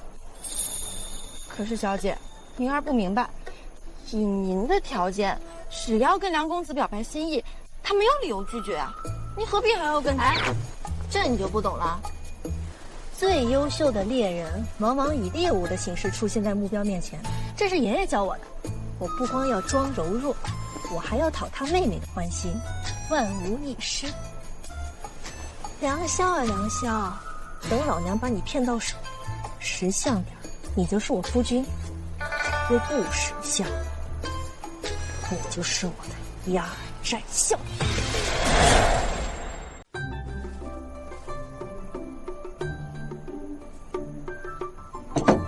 阿婆，你说我刚才的表现与那个穆小姐相比，谁更胜一筹呀？平分秋色。平分秋色？既然能与我平分秋色，那她确实配得上哥哥。我要帮哥哥把她给骗过门。哎，对了，阿婆，巴蜀的人来了吗？啊，已经到了。太好了，让他们去买哥哥的白糖，有多少就买多少，买的越多越好。我可比他们知道的更多。哥哥说了，这白糖以后能成为战略物资，就算以后越回巴蜀，也能高价卖出，不愁市场。对了，阿婆，安排一些我们自己的人去充当游民。哥哥他要扩建工厂，都是游民，我不放心。哥哥他也是时候该有自己的班底了。是。什么？白糖不卖了？今天、明天都没货了，想要白糖只能等后天了。后天？不是，我就观望了2天，就直接没货了。早知道我昨天就买了。现在订购后付的糕点铺都杀疯了。谁说不是呢？另外啊，我再宣布一件事情，这购买白糖的顾客太多，我这工坊啊一时拿不出那么大的货，所以我决定从今往后，这白糖以预售的方式进行出售，想要白糖得提前交钱。提前交钱？你怕不是想卷着我们的钱跑了吧？以前我还相信，现在就很冷。白糖售卖如此恐怖，你会为了这点钱跑路吗？也对，预售就预售，我们交钱。哎，今天不收钱。这样，想要白糖，明天可以去工厂门口排队预付即可。既然你拿不出那么多白糖，那就不如制白糖的秘方交给我端木家。怎么样，梁公子？考虑一下。有什么条件尽管提列。端木公子，此话当真？你少废话！我端木家不缺你们三瓜俩枣。有气不？这可是你们说的。你们想要我白糖的秘方也不是不行。我呢最近闲来无事，也想养一些牲畜。我觉得你端木家的祖宅就不错。我端木家正好缺一处猪圈去养牲口。哎，我觉得你兰陵侯府的宅子很合适啊。我弄死你，你信不信？哎，这话可是你们自己说的，怎么样都可以。你们也听见了吧？对啊。这刚说完的话，就当屁给放了。哎，真臭，真臭！哎呀，梁霄，你不就是想要报复我抢你的未婚妻吗？我抢了，抢没我。或许而已，你想穿就穿了。梁霄，你信不信我断了你的货？你说什么？我说我要断你的货，那我可就要多谢你端木家了。这白白给我1万两银子，这比卖糖可快多了呀！1万两，那要是我完不成，那就是你违约呀！你要赔给我1万两银子。闭嘴吧！前面的几位若是不买的话，是否可以考虑让让？我看公子气势。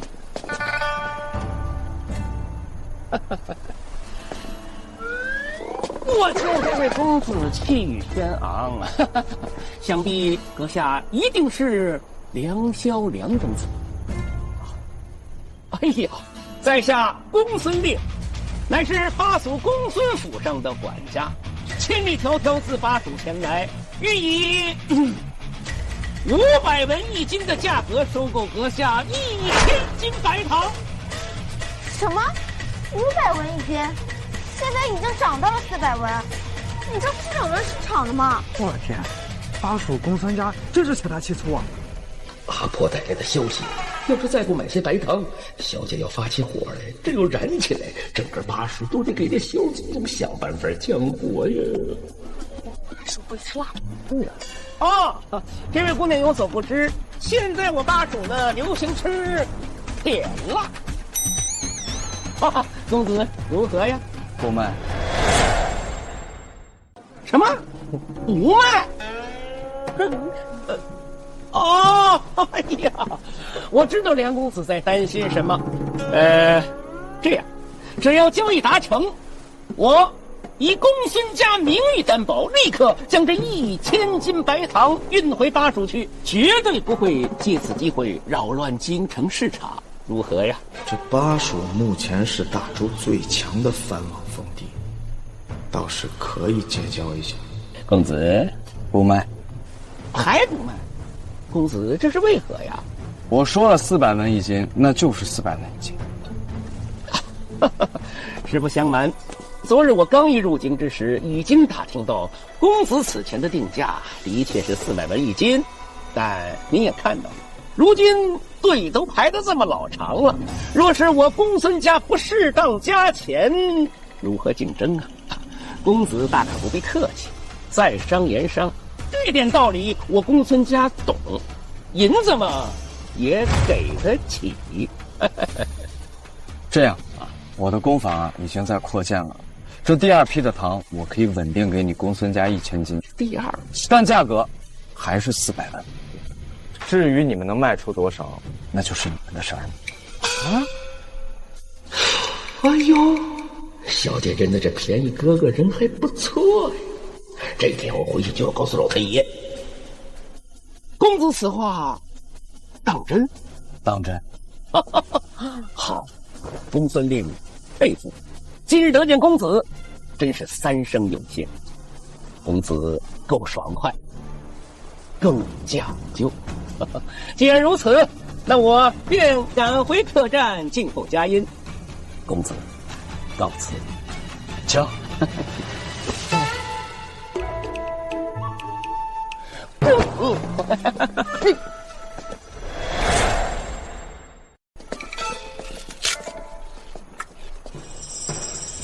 至于你们端木家想要白糖，600文一斤，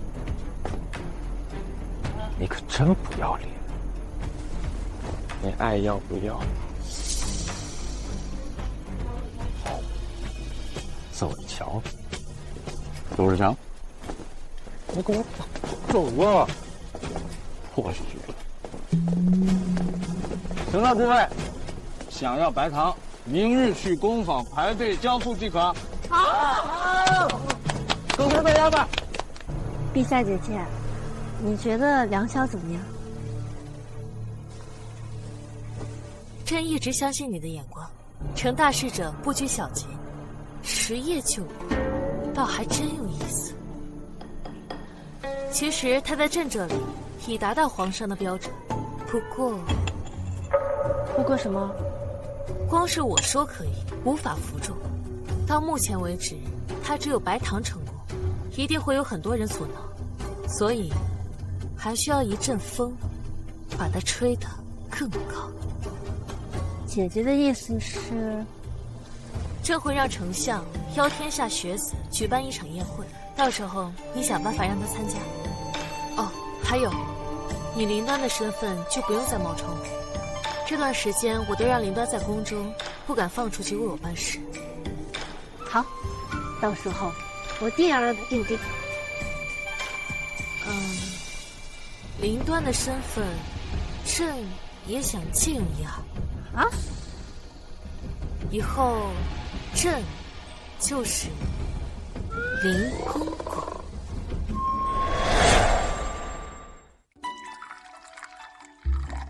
林公公，你那1000两银子，我很快就会还你，并且我会给你1成白糖的利润。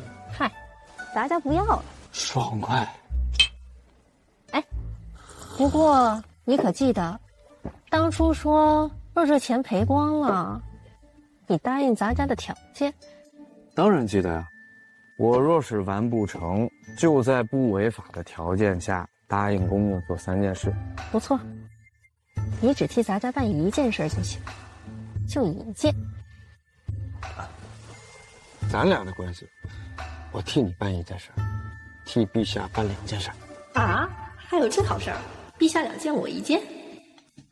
果然是梁公子，我没看走眼。那么今天就兑换陛下的一件事。你这也太快了吧！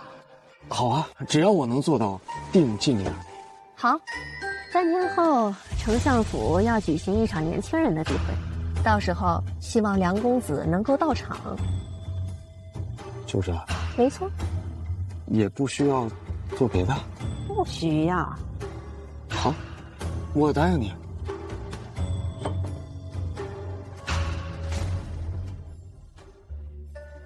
梁公子可有兴致赋诗一首？哎，不过这可不算你答应咱家的一件事里哦。当然，尽善尽美。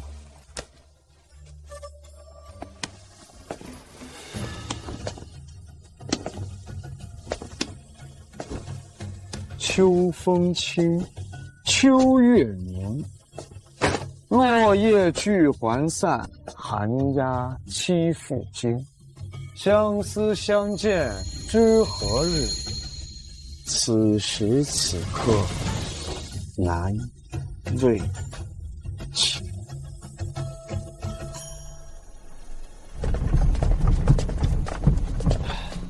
见过穆夫人。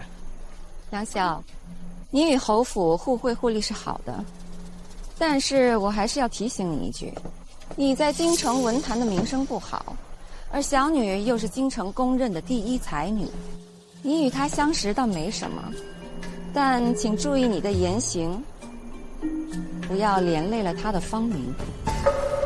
穆夫人的意思在下明白了，以后我会让别人来送白糖。走。以后梁萧再来府上，务必通知我或者是老爷，不得再让小姐见他。是，夫人。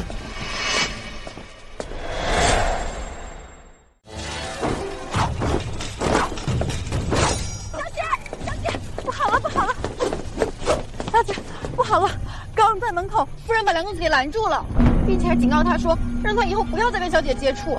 那个梁公子，他笑了笑，转身就走了，还说以后会让别人送糖来。他这是真把我给当成朋友，不忍心我和我娘闹不愉快，要不然以他怒怼镇远侯的骨气，断然不会潇洒离去。灵儿，我爷爷如今不在京城，我和我哥其实是拗不过我爹娘的，毕竟府上的人都要听他们的。不知道爷爷什么时候才能回来？我爹娘是想趁我爷爷不在的时候强行把我给嫁出去，谁说不是呢？但是小姐，你也别太难过了，说不定老太太很快就会回来了，到时候我能让你难过了。啊，我是想跟你说，这样你就可以名正言顺的私奔了，私奔才刺激呀！私奔？奔到哪儿去啊？再说了，梁公子会同意吗？我搬到他府上去，不行吗？这也算私奔？我说是就是。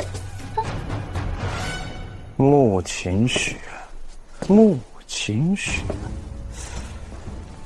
我只见过他2次，为何他的样子一直在我脑海之中？总觉得有种似曾相识的感觉。算了，在这些达官显贵的眼里，我跟蝼蚁也没什么区别，还是得抓紧先做出一番事业，让他们明白什么叫做30年河东30年河西。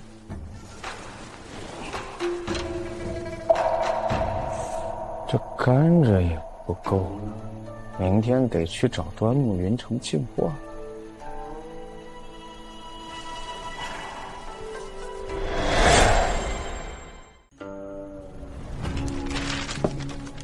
端木公子，这是什么意思？我怎么没看懂？懒得跟你废话，给你2个选择。第一个，把你制糖的秘方交出来，与我端木家共享，我们2家一块做白糖生意，原料依旧我出，利润我缴，你一。别嫌1成少啊！以我端木家的实力，能让白糖的价格再翻1倍，能给你1成，已经是我端木家给你最大的施舍。还真是好大的施舍！你端木家这么不要脸吗？我选2。选第2个，我怕你承受不起啊。第2个选择，我把契约收回来，我赔给你1万两如何？你要考虑清楚，没了我给你提供甘蔗，你拿什么治糖？我听说前几日你已经收了不少人的预付款。哦，你保证他们如果拿不到货，你要3倍赔偿啊？到时候你手里的1万两够赔吗？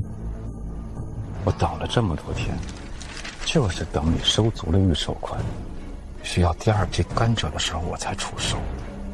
怎么样？是不是感觉很无力，很绝望？告诉我，没了端木家的甘蔗，你什么都不是。你也配跟我端木家斗？好好想想，是想当一条无家可归的狗，还是想当一条有主人的狗？哦，你也别想着从那些散户手上收甘蔗，是因为前2天我已经把他们的甘蔗都收回来了。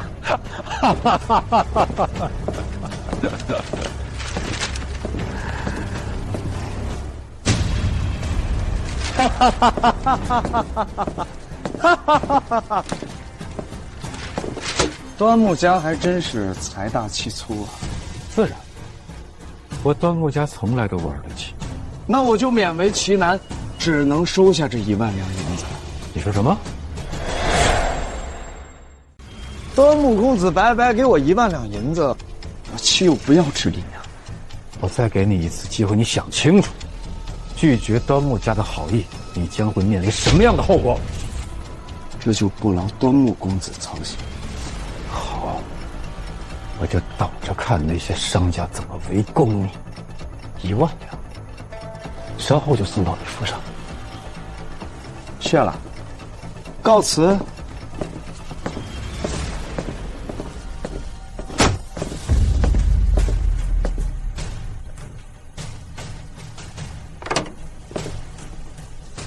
大哥，他好嚣张啊！要不直接把他给弄死得了。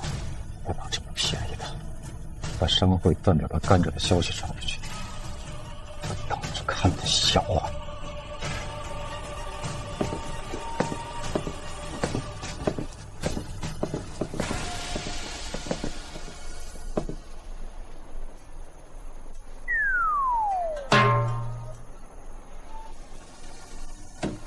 林公公这样貌，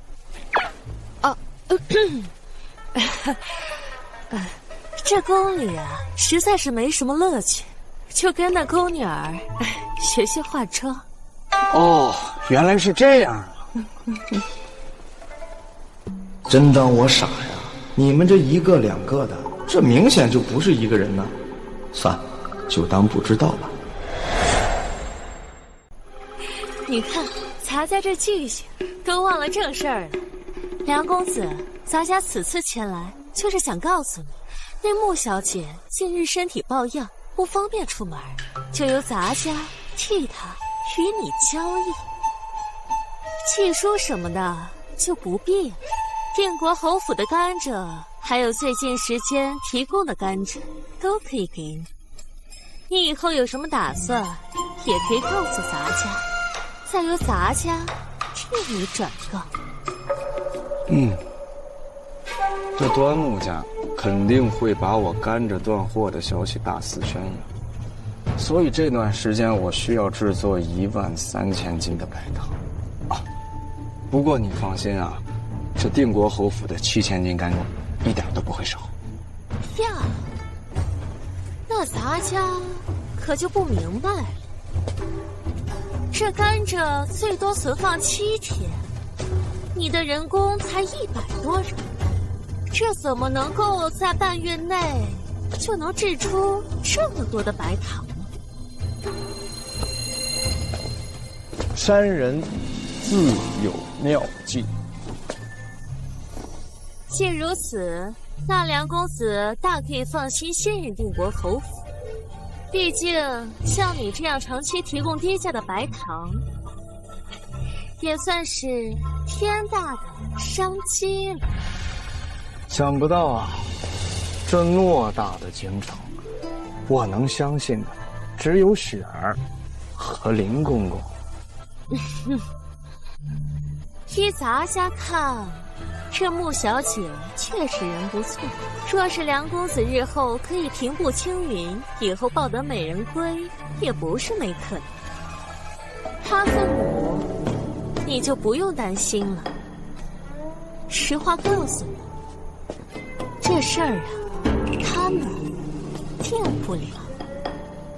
若是你喜欢他，你可以告诉咱家，咱家可以帮你。不对劲儿，10分有12分的不对劲儿。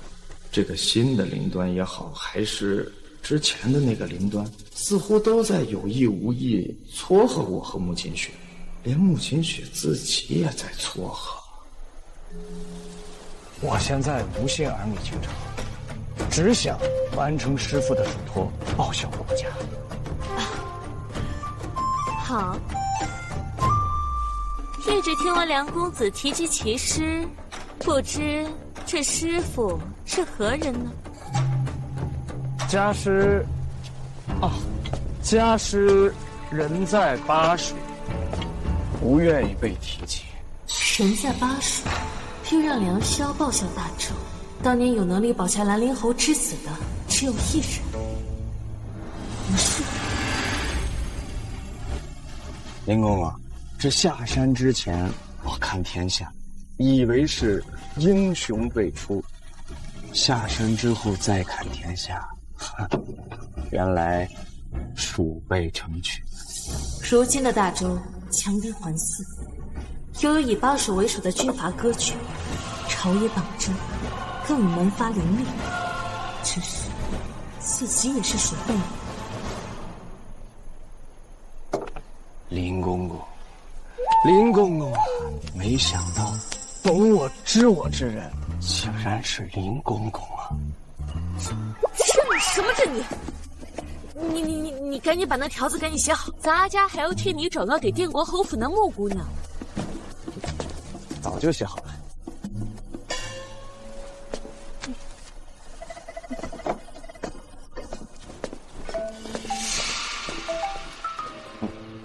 女人的手。哥哥，在说什么呢？没什么呀，哥去工坊了啊。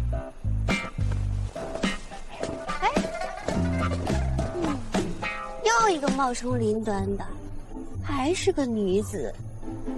哎，我知道你是谁了。穆秦雪也好，你也罢，这可是你们自己送上门。到时候把你们全都骗出来，给我当嫂子。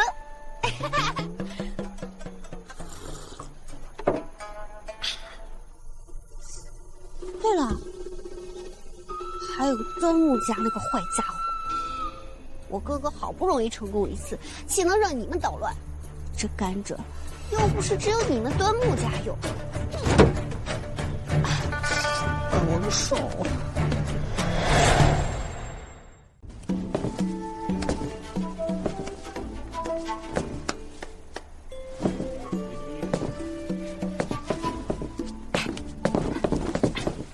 参见女帝姐姐。你见到了吗？从她的言谈举止可以看出，确实不是普通人能比的。既然女帝姐姐都这么说了，我越来越相信她才是能够挽救咱们大周的贤臣。好，贤臣，你确定不是定国侯府驸马？有没有可能会是兰陵侯夫人？哦，哎，他想要继承兰陵侯爵位，还得看他的努力呀。启禀大少爷，如今那梁萧已经成熟掌握了白糖的制取技术，而且还在广发英雄帖。面对普天之下广招合作伙伴，奇货可居啊。此人还真是峰回路转，否则凭他这经商经验，我那小妹要不了1年就得乖乖回家。是啊。我那小妹，她真的死都不愿意回来啊！四小姐此次的意思已经表达得很清楚了，除了阿婆以外，绝对不允许我们公孙家其他人接触姓梁的小子，尤其是您和家主。怎么还让你们去照顾那梁霄啊？就是啊，我约莫吧，应该是怕他这次结果这次不是没破例。这次他到底用了什么邪术啊？让我那小妹如此死心塌地的跟着他？不知道。哟，别，大少爷，我知道您在想什么。可是四小姐的脾气，你又不是不知道。您知道四小姐这次怎么跟我说的？怎么说的？现在我已经不是3岁小娃儿喽，我跟你们说清楚，要是那边我耍什么阴谋诡计，我就跟你们玩。算了，姑且让他胡闹。是。反正这梁霄啊，也不可能伤害他。我此番来京，一是为了看我这个小妹，二是这大周丞相举办的年轻一辈的聚会，正好看看这大周的国力。若是这年轻的一辈真如我们这几天看到的如此不有其表，那我巴蜀就可以准备起喽。准备起，大少爷高明。陛下，这所谓的受金体的确是自成一派，且足以传世。这些个诗词列在我大周诗词前50，不成问题。丞相认为能写出这几首诗的，会是什么样的人？臣不敢以貌取人，但是此人一定是饱读诗书。是已故兰陵侯之子，梁霄。居然是他！丞相品今日京城后生，回去宜多梁霄一个。臣定当竭尽全力为陛下招揽天下人才。以他的性格，一定会在角落里当个看看，还望丞相多提携一二。能让陛下和穆姑娘一同来举荐的人，臣已经开始感兴趣了。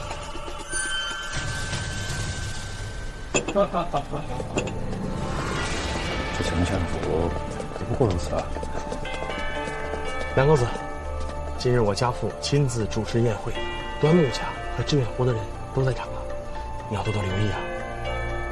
多谢诸葛兄提醒，在下不碍生事。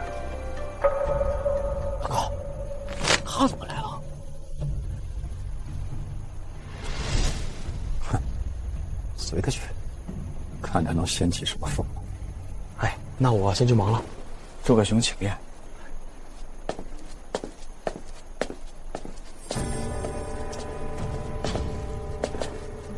就这儿吧。哥哥，你不去认识认识这些京城的才子啊？啊，不了，我来此啊，也是奉了林公公的命吧。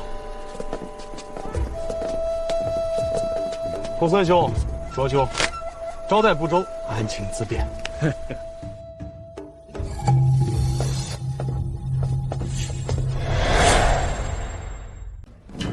哥哥，雪儿，你怎么了？哥哥，那人是巴蜀的公孙无极，我在巴蜀的时候见过他，他跟端木家有私下往来，可坏了他。公孙无极，原来是他。大周有2位新崛起的将星，其一是穆秦雪的哥哥穆凌霄，其二便是巴蜀的公孙无极，被巴蜀称为无双上将，乃是巴蜀大元帅钦定的接班人。公孙将军、卓先生，今日2位大驾光临，乃是我大周学子之幸啊！此人便是拐走我小妹的梁霄。这么看来，还真有几分气度啊！此人以罪臣之身，仅以白堂就可以矫正京城商区，又能创作《秋词》这本诗句，未必是池中之物。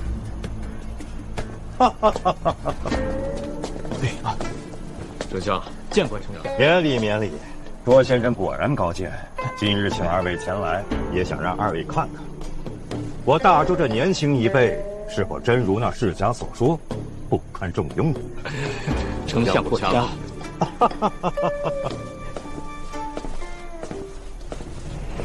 龙凤之子，天人之表啊！能得江左卓明峰夸赞的仅此一人而已啊！那先生，此子将来能否有资格逐入中原呢？未必是逐入中原。你想想，大周段云一尚未婚配，倘若此人，江左豪杰卓明峰，时至奇才算无一次，是我三顾茅庐才请出来的谋主。连他都这么说，那就……公孙四小姐似乎也依赖此人，杀之不祥，不如趁着他还没为段云一效力，想尽办法把他给招拢过来。可以，他要能接我公孙家，那我这小妹回来之事不是板上钉钉了吗？先生，可有什么办法招揽合适呢？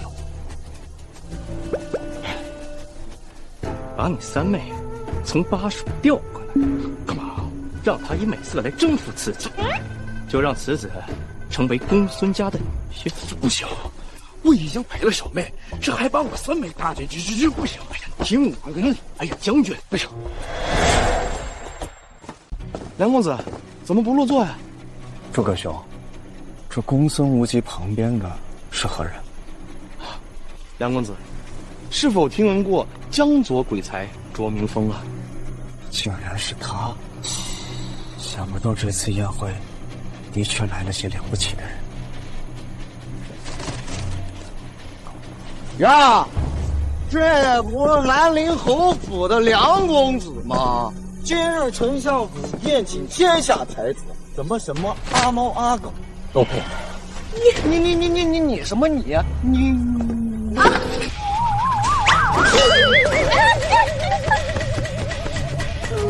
没事。就怕呀，是某只狗找了其他的门路钻了进来。不过呢，这狗除了会钻狗洞以外，就不会什么呀。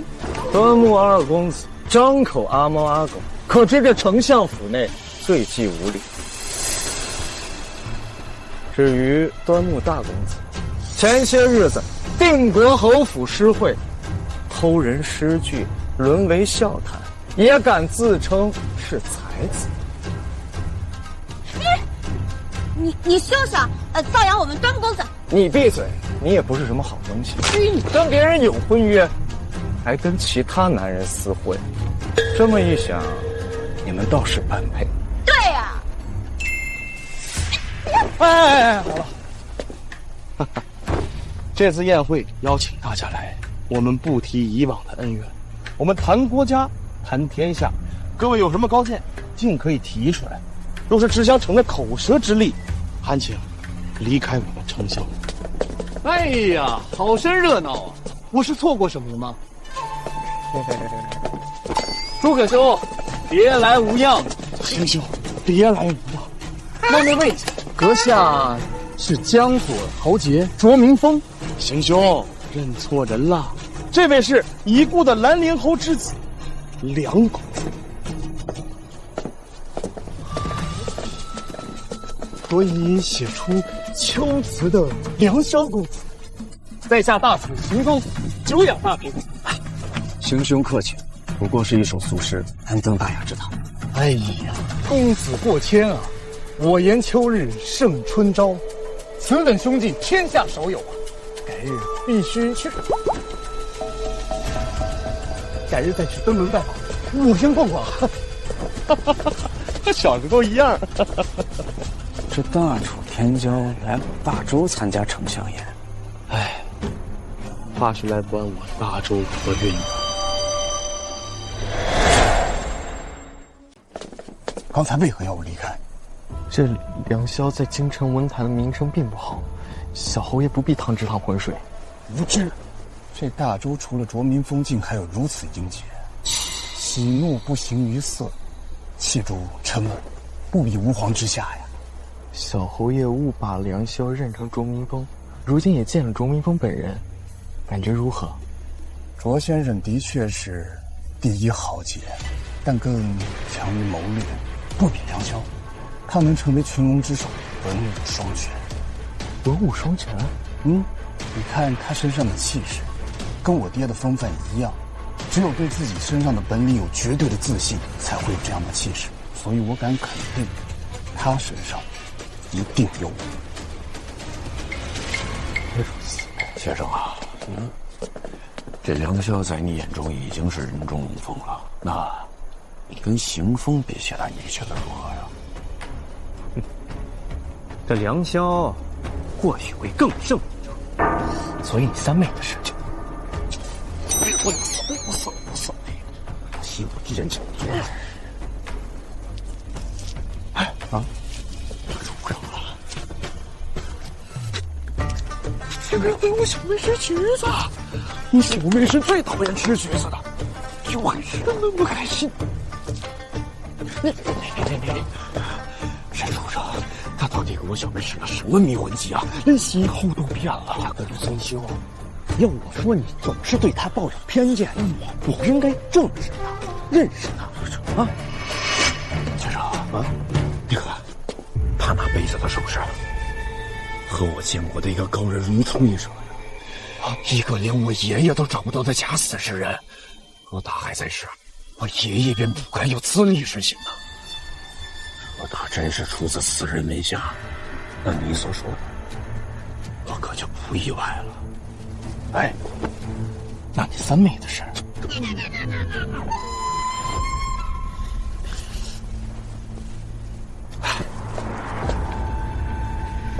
写信告诉三小姐，说四小姐被人给拐了，就写人京城向姐姐。回去。宴会开始，请大家落座。宴会开始，大家请落座吧。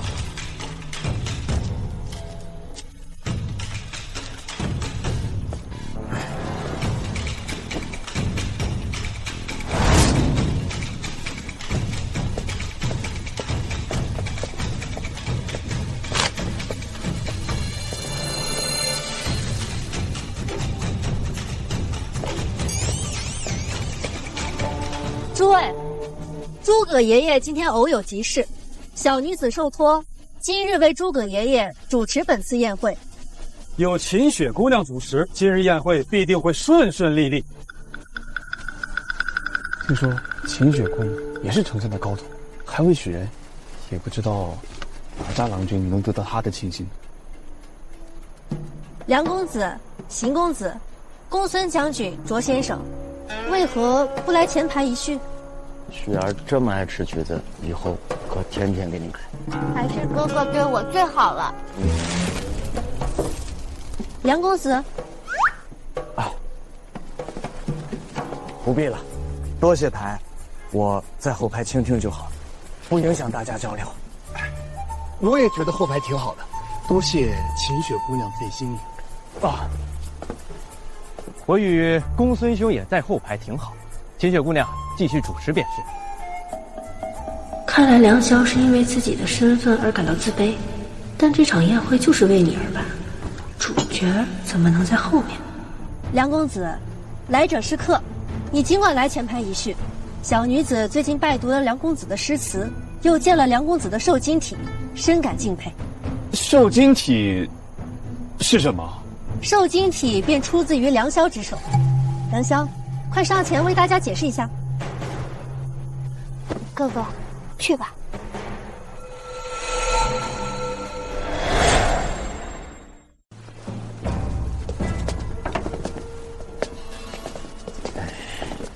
你看这群人多有意思，这梁萧起身后，卓明峰等人也起身，全都围着他转。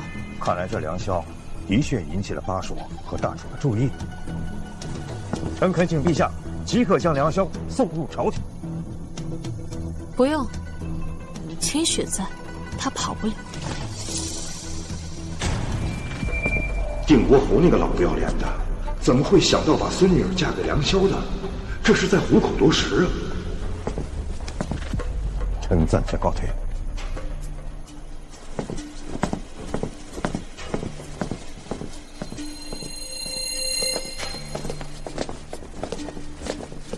且慢！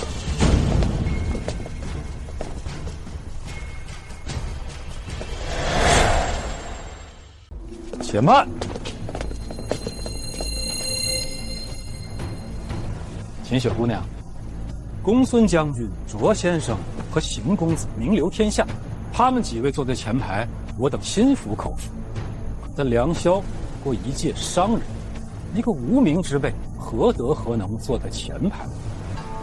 好，就事论事，商人也是人，小女子也为家父打点家族产业。秦雪姑娘，我不是那个意思。他梁萧怎么能和你相提并论呢？英雄不问出处，端木公子此言差矣。邢公子说的不错，往圣先贤不乏出身穷苦，岂能以出身来论人品？我也赞同卓先生的说法，就凭梁公子的诗词和一手好字，他就有资格来前排高谈阔论。不对呀，自从进入了丞相府，我好像什么都没干，就坐在那儿包橘子，怎么突然就变成全场的焦点了，矛盾的中心了？不行，都不打起来，这也太无聊了。看我给你们添一把火！喂，我哥哥他是商人又怎么了？我哥哥他乐善好施，知道救济流民，哪像你们一个个的家里明明富可敌国，成天只知道纵情享乐、流连的风月场所。你们知不知道什么叫铁链门墙？铁链门墙？你的意思是我等应该惭愧，不配进丞相府？你是谁呀？他呀，他就是那个梁萧，也不知道从哪个犄角旮旯找来的野妹妹。哈哈，我说呢，原来是个没有爹娘要的野杂种，快闭嘴！没有你说话的份儿。端木云长，你说什么？端木云长，有什么冲我来？连尊老爱幼的道理都不懂，枉你还自诩读书人，还自诩京城第一才子。今天能在这里，哪一个不是在京都乃至全国有头有脸的人物？你梁萧更没资格说话。梁萧能做秋实，你说他没资格？老子也是一介武夫吧，尚且知道尊老爱幼呢。公孙将军说的是，方才是我一时失言，给这位妹妹赔不是了。我才不接受你这个衣冠禽兽的道歉。哎，的确是衣冠禽兽。端木云长，像百花楼这样的风月场所，你可没少去啊。那文静些知了吧？端木先生，你没少给那些青楼名妓写诗吧？公孙将军，在下敬的是巴蜀豪杰，你可莫要得寸进尺啊！你可莫要得寸进尺啊！啊！我还就要得寸进尺了，如何？够了。见过丞相，见过丞相。今日聚得天下英才，不谈诗词歌赋，不谈出身门第，只谈我大周的当下之局。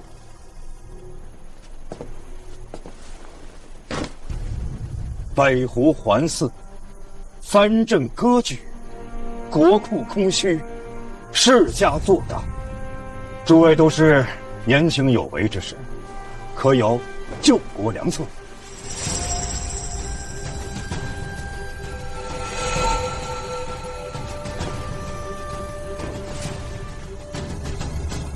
丞相所言极是啊，然今日我大周之局并非一日之寒。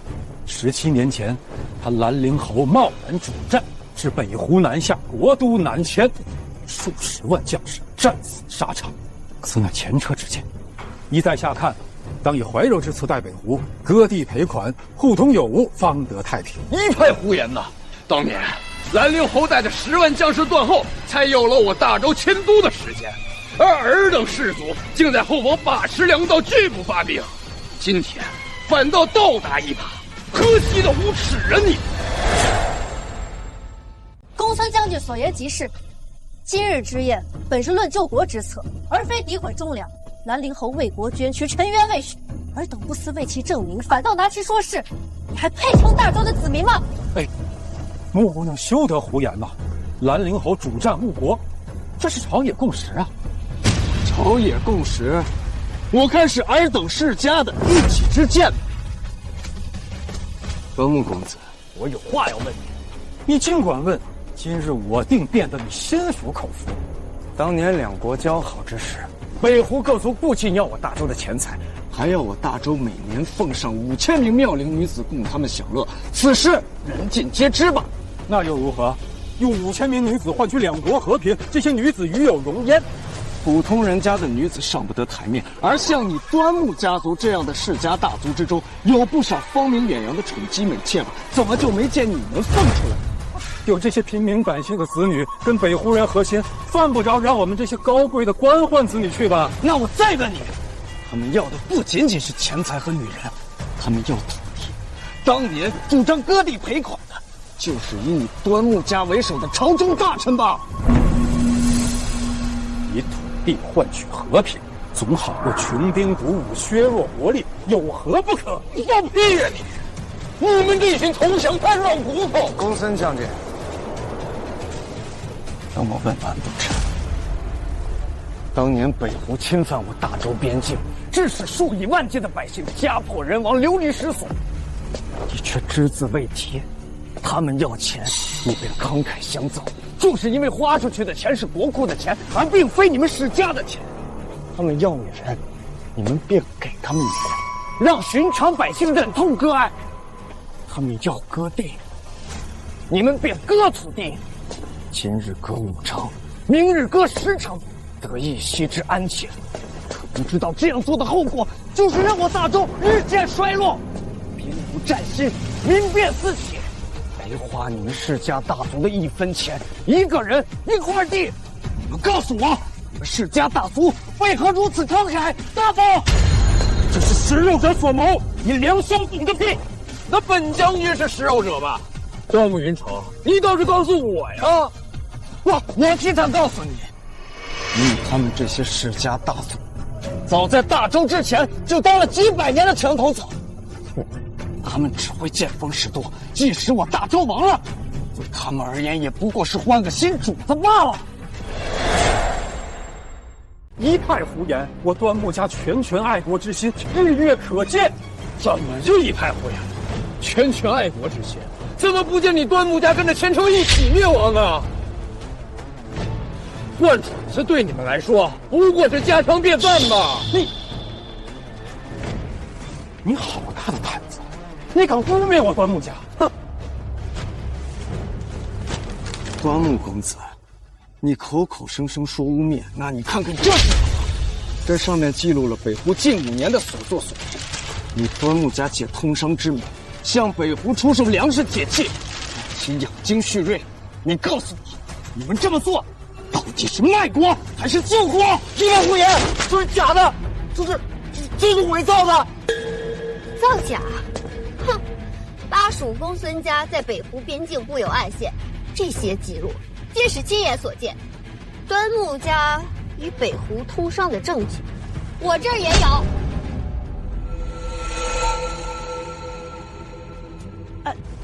那又怎么样？又能说明什么呀？这通商就是为了大周太平。那不然的话，天天打仗什么的，天下大乱了，民不聊生。太平？用我大周的国土，用百姓的生命换来的太平，算什么太平？尔等世家筑高屋，实真凶。北湖杀的不是你们的亲人，占的不是你们的封地。你告诉我，你们为何如此能慷他人之慨？梁兄，一个罪臣之后，你有什么资格谈国家大义？我告诉你，兰陵侯他死有余辜，你也迟早步他的后尘。我说的你是个屁呀！罪臣怎么了？京城怎么了？至少他心里有大周，有百姓，比你们这些世家大族强100倍。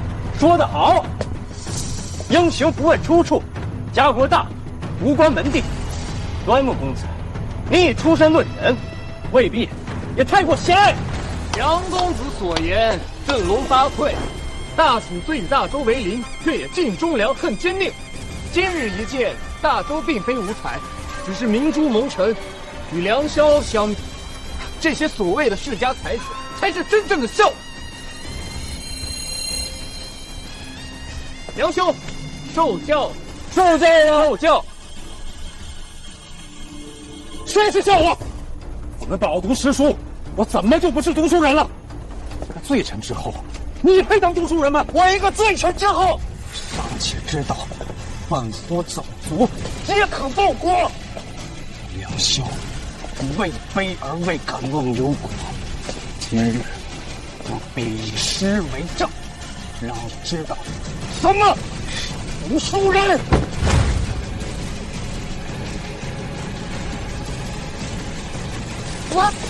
我来给你研墨。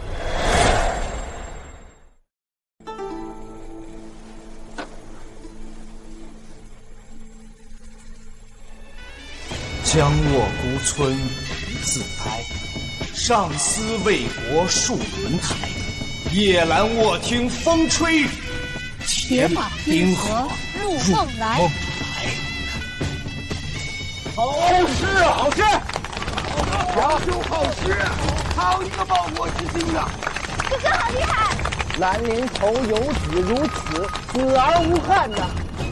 我梁萧，一介罪臣之后，一介商人，却知位卑未敢忘忧国。尔等世家子弟，食大周俸，受大周庇护，却只知道割地赔款，苟且偷生。尔等愧对天地，愧对百姓，更愧对在战场上抛头颅洒热血的大周将士。我梁萧今日在此为师，报效国家，实业救国，为家父证明。若非此事，天地共诛。梁公子壮志，在下佩服。梁兄，他日若有需要，我包属上下，愿尽绵薄之力。梁公子乃真男人，日后若有需要，愿与公子一起抗胡。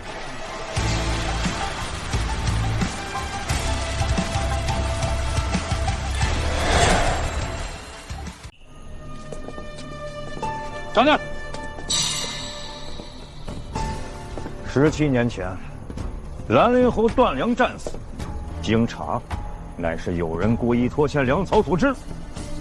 今日丞相赴宴，你还在诋毁忠良，明日朝堂，老臣定请陛下严惩此事。大哥，是真的。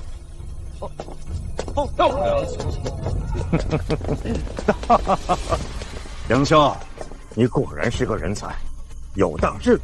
我大周就需要像你这样的人才。来，到我书房一叙，且与我共谋，救国良策。今日此行不虚也。梁公子，改日必登门拜访。哥哥，哎，小姑娘，什么？那梁先生是你的亲哥呀？公孙将军怎么知道我有一个拿命宠我的好哥哥？你没有吗？不会吧，不会吧！公孙兄，记住你三妹的事。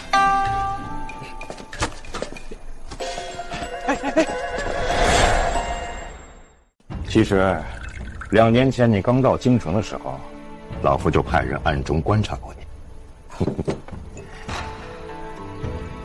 坐。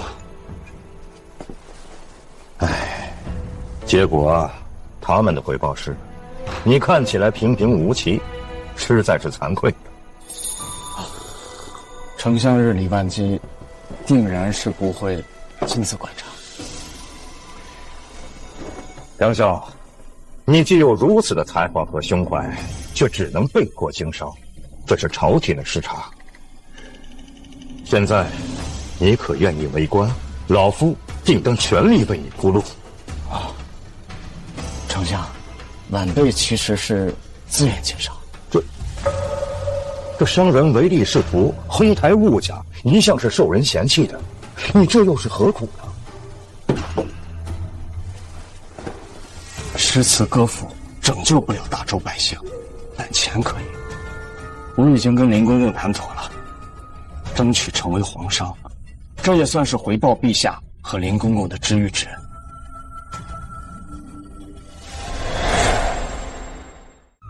林公公，这林公公都换了2人了，这小子还没发现。老夫听过你的理论，想要通过实业救国，真是眼光独到，一眼就看出了大周的机弊。陛下若是没有足够的钱财，举步维艰，未来的确是不敢相信。那老夫就不劝你了。多谢丞相理解。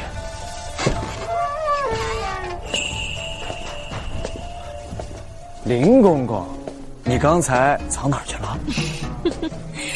自然是躲起来，看你横眉冷对千夫指了。你果然也在。梁萧，你先去宴会等候，老夫随后就到。好。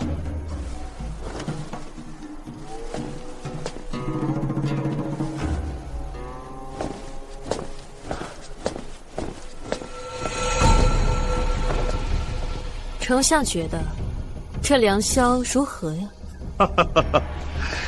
陛下果然是眼光独到，能救大周于水火者，能辅佐陛下平定天下者，非此子莫属啊！看来我大周有救了。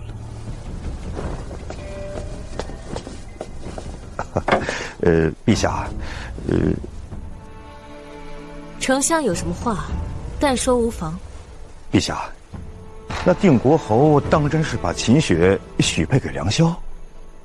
是啊，秦雪也很中意梁萧。臣观梁萧虽然是有情有义，可并不代表他没有野心啊。眼下巴蜀和大蜀的豪杰都有意结交于他，臣很担心。臣担心秦雪那丫头根本就留不住他。其实以此子的才华和样貌，以及那一腔忧国忧民的胸怀，臣更希望他能够成为大周。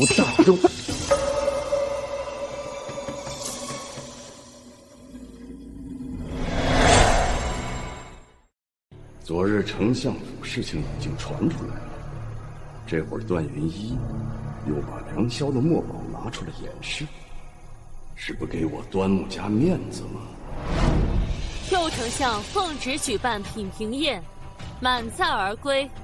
我朝读书人忧国忧民，风骨犹存，深知蛮夷乃豺狼，何可苟合，朕心甚稳。众爱卿觉得这首诗写得如何？陛下，此诗字字珠玑，堪称绝妙。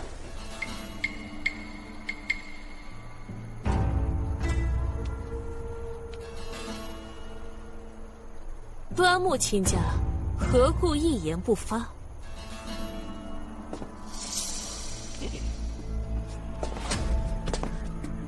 陛下，臣等始终以为蛮夷只需怀柔，而不可妄动干戈。17年前迁都之祸，生灵涂炭，至今仍历历在目。我大周若因此丧失了与蛮夷的友好通路，只怕是……当年迁都之祸，究其根源，恰恰是因为养虎为患，被胡人收购我大周的粮食与铁器，得以发展壮大，趁虚而入，致使北境空虚，失职的乃是边户。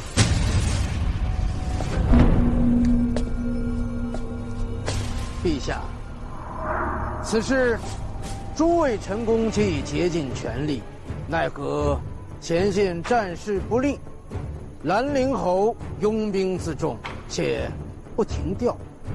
如今兰陵侯之子梁萧，更是妄言力战，妖言惑众。够了！这把说辞，先皇与朕已经听了无数遍了。朕已与右丞相商议，要彻底断绝与北湖的通商渠道，严禁与北湖走私，即日推行。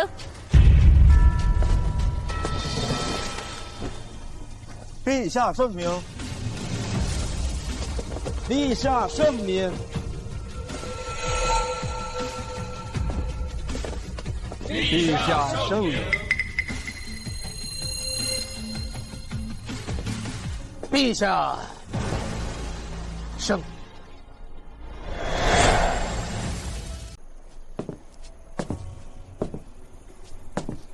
穆夫人，他不是相当嫌弃我，不希望我和他女儿有交集吗？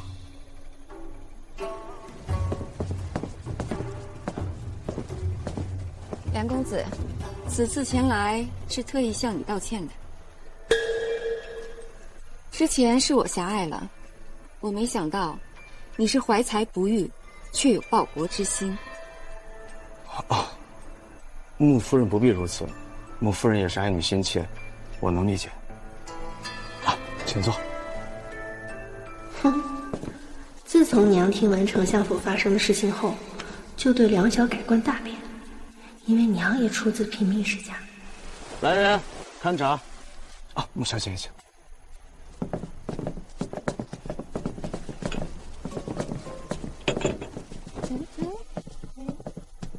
梁公子，听说现在外面做生意都要与胡人打交道，是吗？穆夫人此话何意？梁公子，当年迁都之祸，我外公外婆还在北境，没能幸免于难，所以我娘最痛恨胡人。而胡人之所以壮大，离不开一些唯利是图的大洲商人为他们提供物资。原来如此。穆夫人请放心，17年前，家父也是被北湖之人枭首示众。我绝对不会与胡人做生意。不仅如此，我梁萧正的每一个同胞，将来都是变成射向北湖的利剑。我要亲手为我父亲报仇。好，我信，不愧是兰陵侯之子。你觉得小女如何？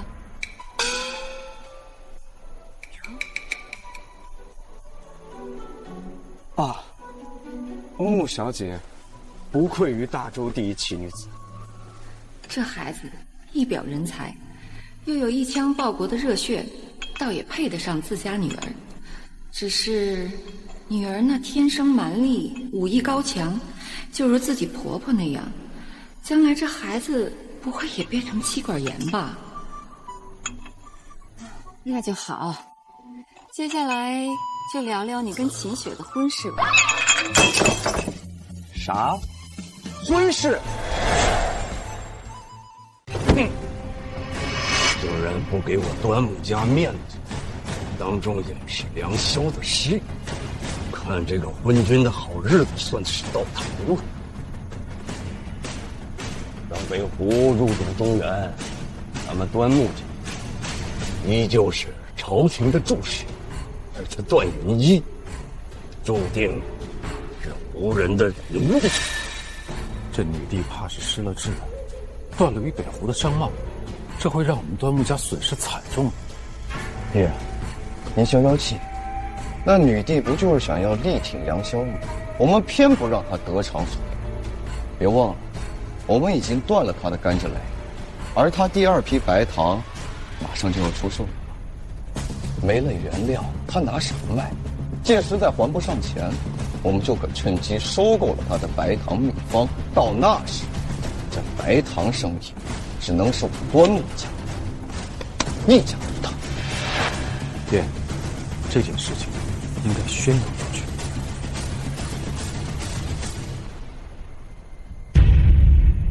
婚事，我和穆小姐。没错，错了吧？没错。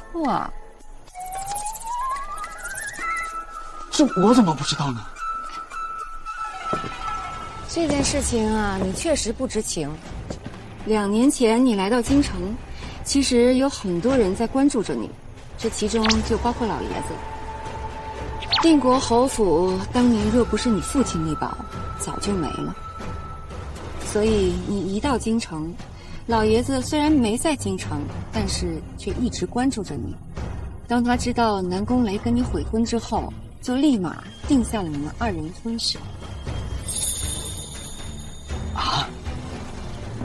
你不用有心理压力，这件事情也是你父亲当年同意的。所以这事儿你也知道，就我不知道。那梁公子是不喜欢我了？我等一下，这门婚事我替哥哥应下了。雪儿，你哥哥，你不是答应过雪儿要给雪儿找个嫂子的吗？我什么时候？哥哥，而且你那天不是跟我说你喜欢庆雪姐姐？我什么时候？太好了，准备婚礼。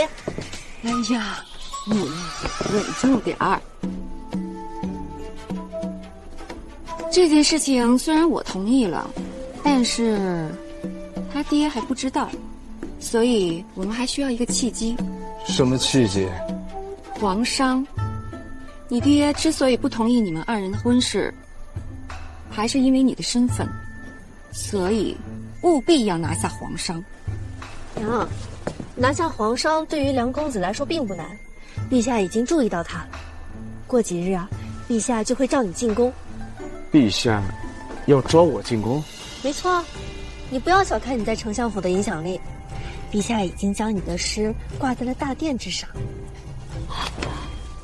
好，该说的我也都告诉你了，那么我们就先告辞了。哦，穆夫人慢走。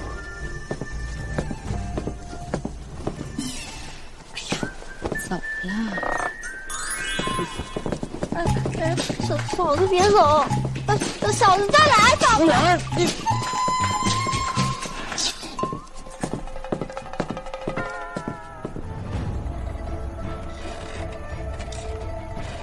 这第一步的计划算是完成了，只要拿下皇商的称号，就能迅速拉起其他的商业板块，到时候赚钱就像喝水一样简单。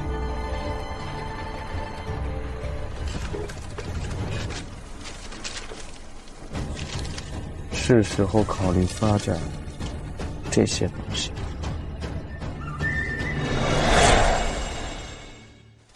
谁呀？这些币给我收满！对，要不要来？你不是玉香堂天满楼仙福楼的掌柜们吗？看他们行势匆匆的，这是要做什么？哎呀，还能干嘛？当然是去要债。梁萧啊，这次算是完了。梁萧，他怎么完了？他现在卖的白糖不是供不应求吗？对啊，都传疯了。端木商会断了梁萧的甘蔗，他没了甘蔗怎么卖白糖？这些掌柜们都是交了预付金的，能不着急吗？我就说嘛，这梁萧就是个商业鬼才，干哪行哪行倒霉，果然没错。哎，对，我们也去看看吧。端木公子要替这些掌柜们主持公道，让梁萧退钱。快走吧，梁萧，你给我出来！没错，让梁萧给我出来存钱。就是出来！你把钱退给老子！告诉梁萧，躲着没有用，退钱，还钱！退什么钱？少废话！当然是退我们预定白糖的钱。你可答应过，交了预付款，拿不出白糖就3倍赔付。对，我要是没记错的话，明天才是白糖第2批交付的日子。等到明天，你人都跑了，我们找谁要钱去啊？就是，要不是端木公子提前告知我的，我们还真被你蒙在鼓里了。梁翔，我端木家作为大周豪门一心为国，断不能让你这种老鼠坏了我大周的商业，坑害我大周的百姓。我听明白了，你们觉得我没有白糖？谁告诉你们我没有白糖？什么意思？他还有白糖？不知道啊，听着这意思啊。哎，大家不要被他骗了啊！我端木商行早就断了他的甘蔗，他没甘蔗怎么制糖啊？对呀，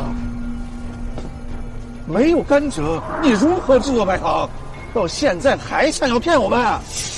合着你们就是不信我呗？少在这里装神弄鬼了！市面上80%的甘蔗都是我端木商会的，就算你跟定国侯府有交易，他们能有多少甘蔗呀？啊？你猜？猜？当日你在丞相府可是口口声声说要为大周贡献一份力量，现在你机会来了呀！既然你制不出白糖，那把制白糖的秘方卖给我，由我端木家制糖，一定能给大周的商户提供稳定的白糖。端木公子说的对，是，你要做不出白糖，就把秘方卖给端木公子。就是，我明白了，你端木家今天是冲我白糖秘方来的，是吧？哎，你我都是为了大周。显然，这个白糖秘方在我端木家手里才能发挥它最大的价值。大家说是不是啊？是，对啊，对。你这大白天的就开始做梦了？嘿，你看这个人啊，口口声声说为大周，现在又出尔反尔啊！你就是眼界狭隘、自私自利，就想着你自己那点利益。梁萧，你是要毁了大周商业吗？我毁了大周商业，交不出白糖就是毁了大周的商业。好，诸位，明日白糖正式售卖，不会少了你们1两。这样还算是毁了大周的商业吗？你个死鸭子，嘴真硬啊！我赌你的汤里就没有白糖。你个活鸭子，你错了，我这里边全是白糖。我本来是想等到明天再开始售卖，既然大家都等不及了，那好，今天我就给大家。来吧，活鸭子，走，看看，看看，走，看看。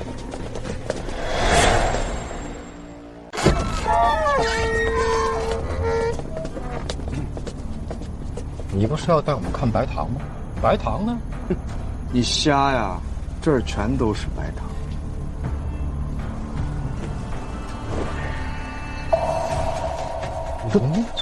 这真的是白糖啊？难道这些大装中装的都是白糖？如果是真的话，这怕是有生问题了吧？你们不要被他骗了啊！就算他把定国侯府的甘蔗全收来，最多制出2000斤白糖啊！他还要给定国侯府1000斤，还要卖给巴蜀公孙家1000斤，哪有你们的份儿？依我看，他这些缸都是空的，他根本没有白糖。哎，我是个诚信的商人，跟你这种说毁约就毁约的端木公司可不一样。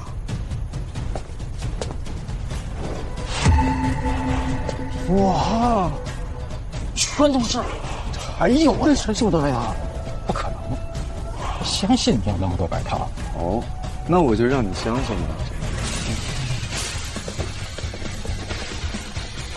哇，真的都是！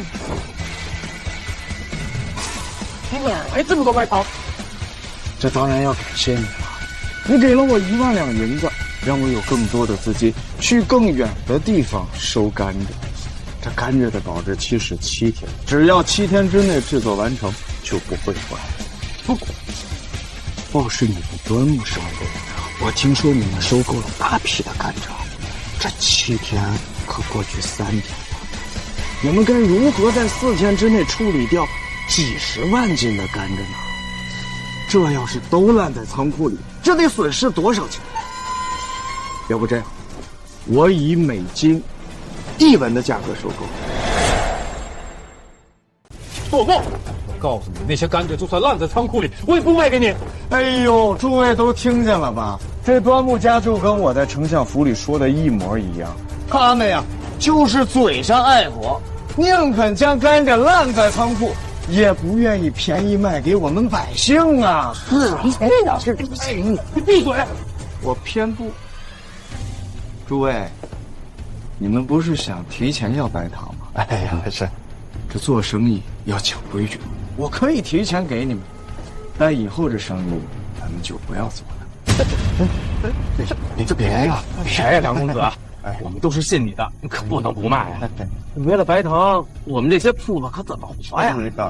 对，我们都是相信梁公子的呀。今天我们是他，对，就是他，散布谣言，这才让我们误会了梁公子啊！是他，就是他。你们确定这散布谣言的就是他？对，你们敢污蔑我？信不信我封了你们商会？端木公子还未入朝堂，这好大的官威呀！我家主人是宣武侯，你封一个试试。我家主子天明侯，等端木公子来封。诸位消消气，想让我继续卖给你们白糖也不是不可以，只需要答应我一个小小的条件。您说，就是这回去之后吧，把今日发生的事情都散播出去。特别是端木公子说了，就算是把甘蔗放在仓库里烂掉，也不愿意贱卖给我们百姓。梁公子，请放心。若真让他们宣传出去，必定会引起京城贱民的民怒。这梁萧是想将我端木家推到风口浪尖上。去，行。诸位可别忘了今日答应我的事情啊！放心，放心。哎，那是，那我就不送了。好嘞。告辞。哎，梁公子，你今日可方便面圣？这事能不方便吗？那好，待会儿就有公公带你入宫。皇宫重地，一定要注意礼法，在陛下面前千万不要失了礼数。你放心，今天给你一个大惊喜。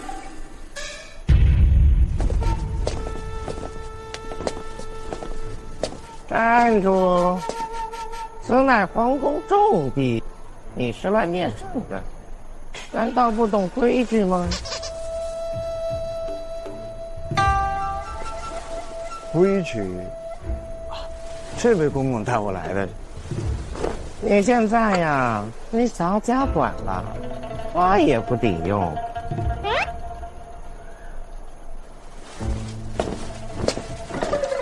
规矩，我懂。规矩。林公公，你什么时候也学会这一套？奴才该死！你叫他什么？林公公。他是林公公，那你？大胆！这位是唐金圣上。啊，参见。不必跪了，随朕来吧。我猜过这林公公的身份，但是怎么也想不到，他竟然是你弟。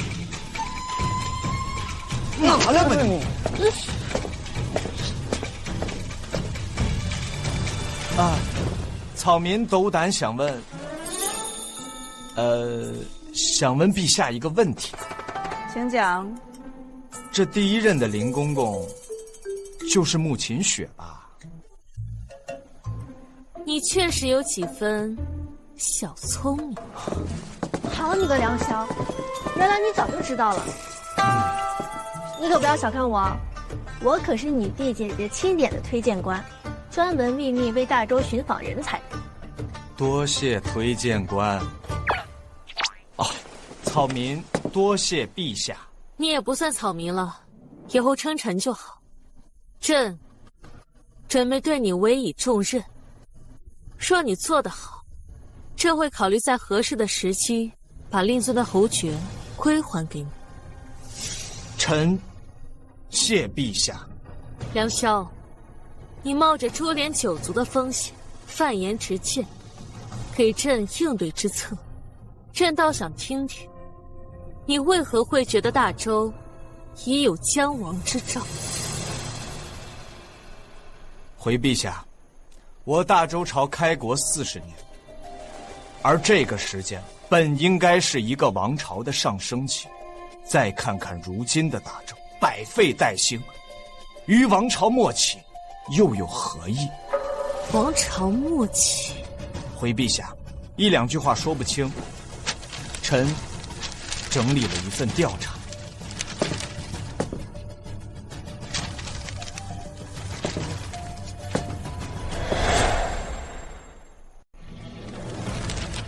土地兼并，税收减少，国库空虚。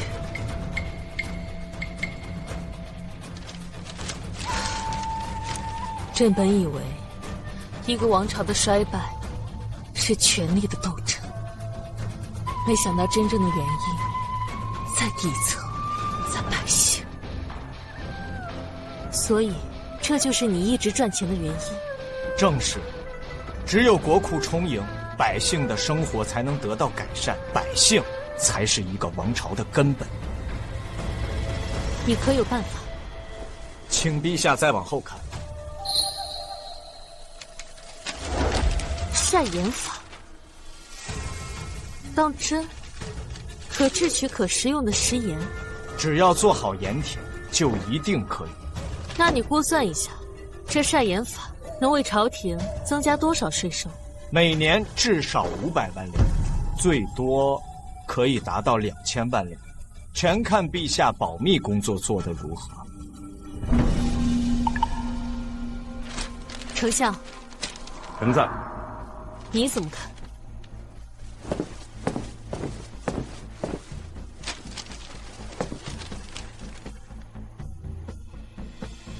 陛下，臣年轻时喜欢和内人研究一些工具，以梁萧提供的晒盐法内容来看，臣觉得可行，而且成本极低。好，若增收真的对朝廷有用，朕将来给你的回报一定不会让你失望啊！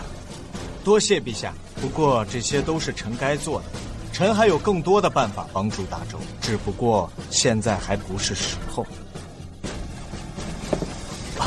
陛下，臣恳求等山河一统，天下静平之时，让臣告别朝廷，归隐田园。你怎么能归隐田园呢？你是怕鸟尽弓藏，兔死狗烹？不行，梁萧这样的人才归隐田园，简直是大周之殇。看来只能让他成为帝君了。只是陛下这婚约到底是和谁的？必须想办法知道，把婚约之人解决掉。林公公，是。奉天承运，皇帝诏曰：兰陵侯为国捐躯，沉冤得雪。其子梁萧亦有报国之心，深得朕心。朕与丞相等人商议之后，决定正式授予梁萧一品皇商，并赐官印，接手大周王朝一切商业活动，包括盐铁。钦此。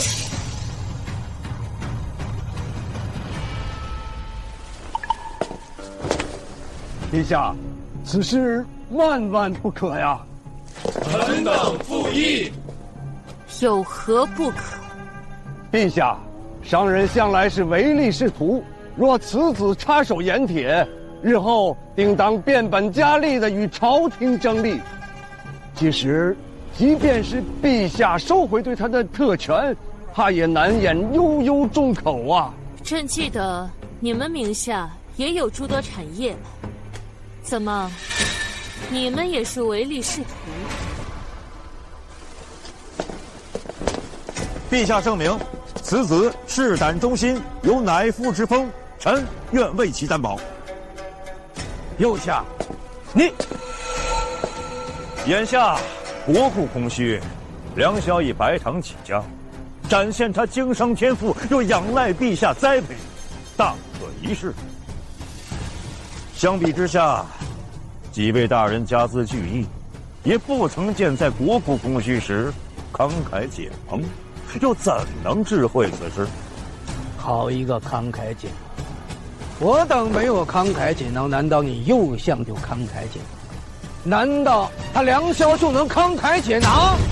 你梁萧已将白糖6成盈利交给国库，他只拿4成，如此精忠报国，诸位若是能效仿，朕不介意，也让你们做做皇上。给你6成，那还不如我自己当皇帝。陛下圣明，如今国库空虚，是该有几个像样的皇商能够真正的为国效力，而不是口头效力。唐大人，端木大人，陛下话都已经说到这个份上了，你还是要反对梁萧经商，岂不是在反对陛下？端木大人是要……才不是这个意思。退朝。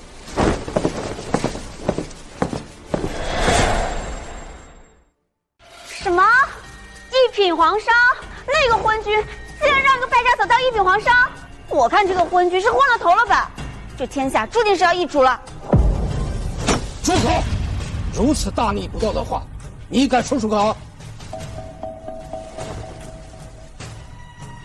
必须联合各大世家打压此子。不过，如果此子能够卑躬屈膝与我们合作的话，也不是一条生财之道啊！爹爹呀，你在说什么呀？你忘记他怎么欺负我们的呀？他逼我嫁给他失败以后，就处处针对我们。你是说他不识抬举？对。爹爹，我要是这样，没了我们镇远侯府的帮衬，他凭什么可以当一品皇上？此事我会和端木家去商量。王八蛋，刁民！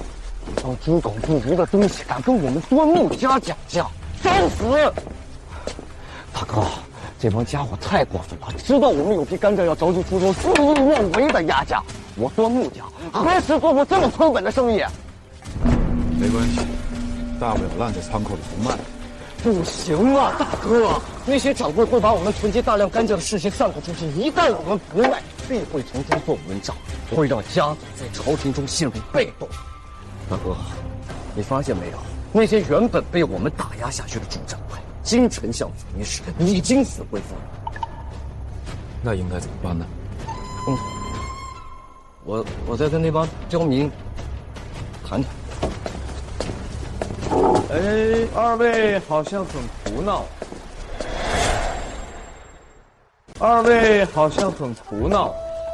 梁萧，你来干什么？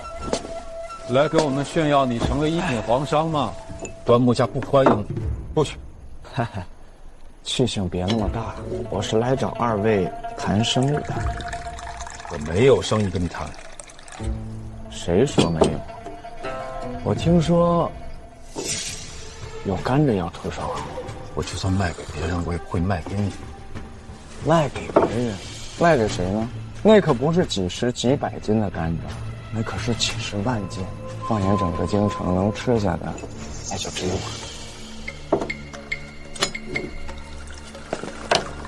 你想出多少钱？每斤1文钱。多少？1文钱。这可都是上等的甘蔗，至少是2文。你只出1文，不可能！哈哈，二位，这甘蔗的保质期只有7天，现在已经过去4天，已经不新鲜了。它现在就值这个价。我就算送给京城的那些贱民，我也不会卖给你。行，我给你们1天时间，好好考虑考虑。哦，对了，这事儿可是有很多人都盯着我。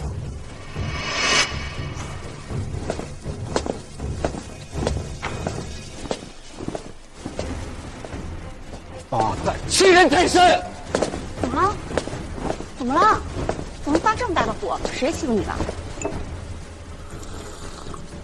哎！怎么了？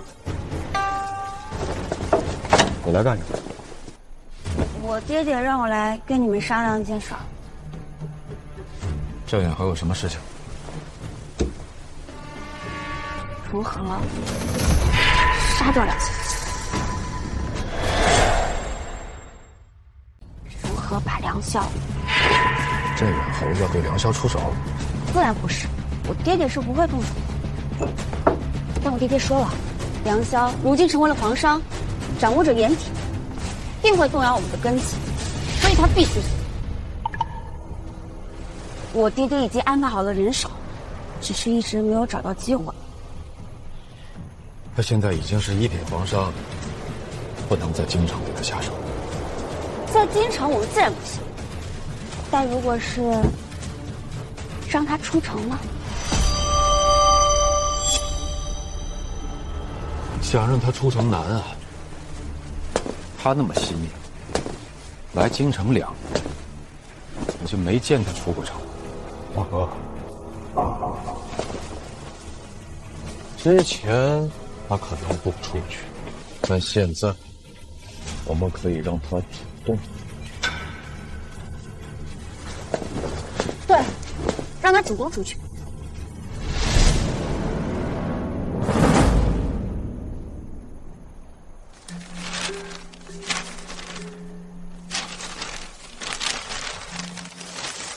梁公子想要做器具，派人告诉一声就是，何必还要亲自设计？此次不同，事关重大，万万不可泄露。说出此言啊，我也没看出有什么不同啊。哎，此事关系重大，一旦泄露，会引起京城，甚至全国的梁家上场，最终受苦的还是百姓。我知道了，你放心吧。我会秘密派人建造，绝对不会泄露的。对了，你最近的心疾如何？好些了吗？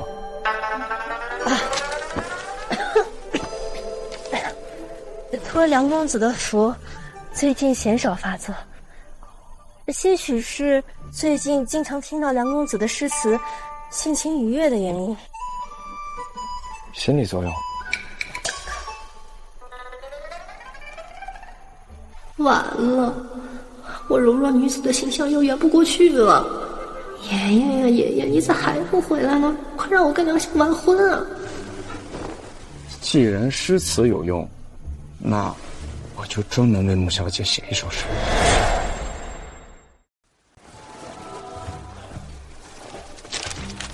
《清平调》：云想衣裳花想容，春风拂槛露华浓。若非群玉山头见，会向瑶台月下逢。穆小姐，这首诗送给你，希望你能够更开心一些。这是我见过最美的诗，梁公子写的可是我。你是我的未婚妻，我当然希望你能够每天都开心。喜欢吗？喜欢。喜欢就好。那梁公子希望小女子如何报答你呢？嗨，你我之间不必说这些。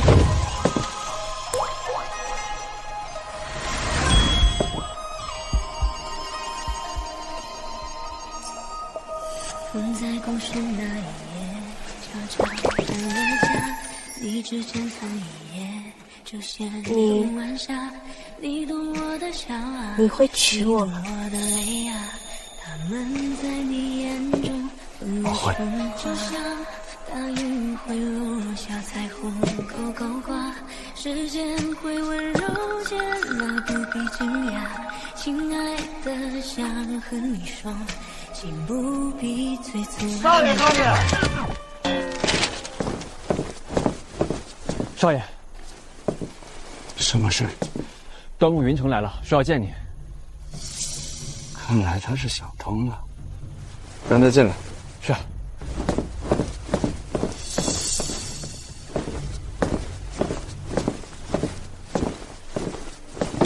秦雪姑娘，你怎么在这儿？本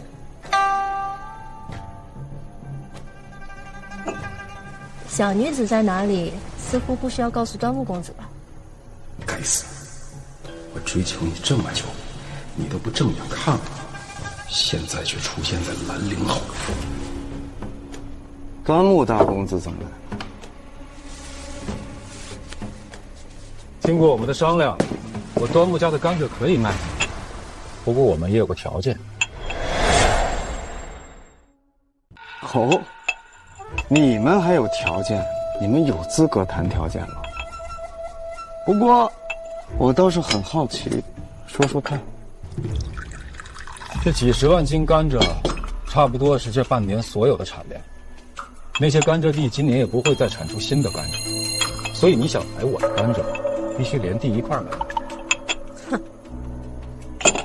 整个京城的甘蔗生意就是一块大肥肉，你端木家会有这么好心？别以为我不知道你定国侯府在跟他合作甘蔗生意，而且你们也在收京城周边的甘蔗。这些甘蔗唯一的用途就是制作食米和饴糖，现在这两样都被你的白糖所取代。明年我端木家的甘蔗一定会爆掉，与其这样，不如我今年全部卖掉。那，你打算怎么卖啊？甘蔗加上甘蔗地，5万两。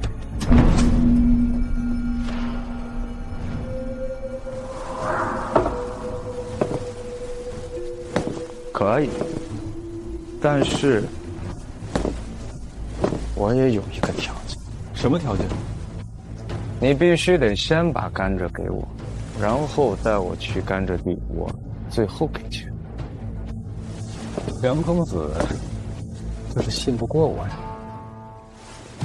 你端木家值得别人相信，我怎么知道你们会不会捣鬼？我要是前脚给了钱，你们就后脚派人毁了甘蔗地。这么好的办法，我之前怎么没想到？这就是我的条件，同意我们就成交，要是不同意，就请便吧。等你出京城，就是你的死期。好，我这就把甘蔗给你送过来。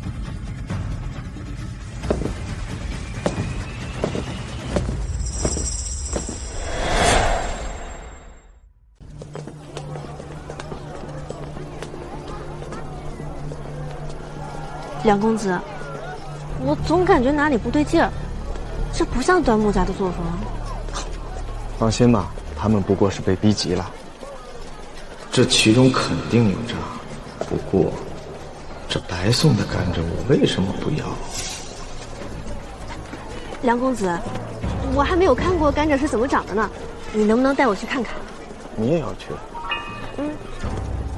哎呀，你就带我去嘛，我保证，我肯定不会给你添麻烦的。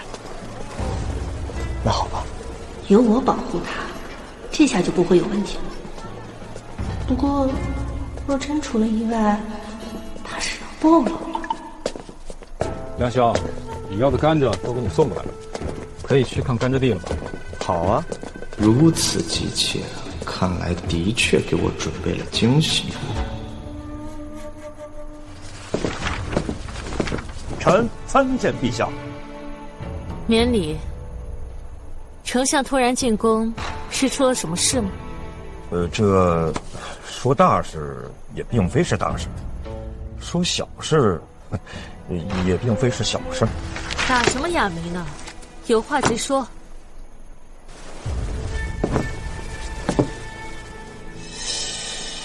丞相何故如此啊？老臣今日借言，臣想知道，当年先皇给陛下定下了一桩婚约，这婚约是何人？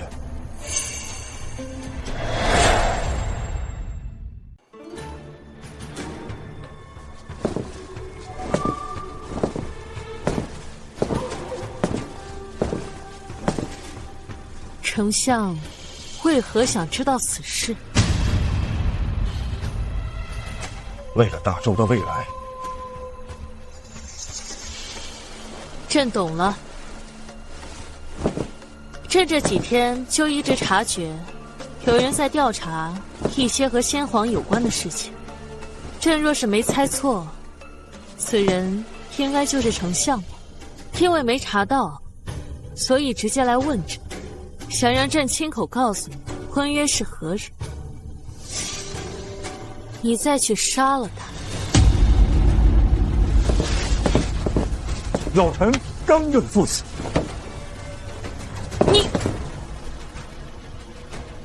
你就这么想让梁萧成为大周帝君？陛下，老臣这几日通过和梁萧小友的接触，以及当日在这里的谈话，臣能感觉得到，梁萧的确是不遗余力的在帮助大周，但是他的心却不在大周。他为大周做的这一切，就好像是完成某个人交给他的任务。臣想把他的心留在大周。一个穆秦雪还不够吗？我那爱徒穆秦雪，我最了解他，估计魂儿都跟着那小子跑了。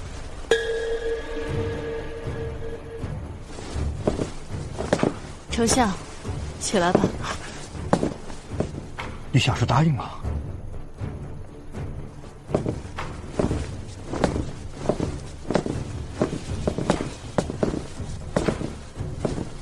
朕不能答应你，换一个吧。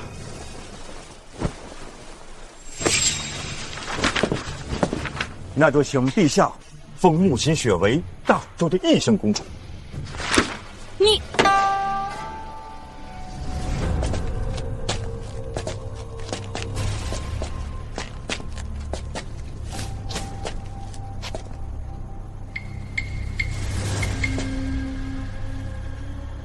端木云城，你不是要带我们看甘蔗地吗？这里是哪儿？这是哪儿？这里当然是你梁萧的葬身之地了。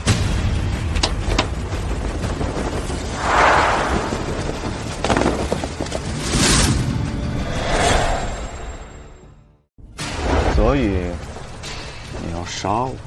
看来你不准啊！要怪就怪你自己想咸鱼翻身，老老实实当一个废物不好吗？想掌控大周商业，你知不知道你动了多少世家的利益？端木云城，你可想清楚杀我们的后果？这个贱人闭嘴！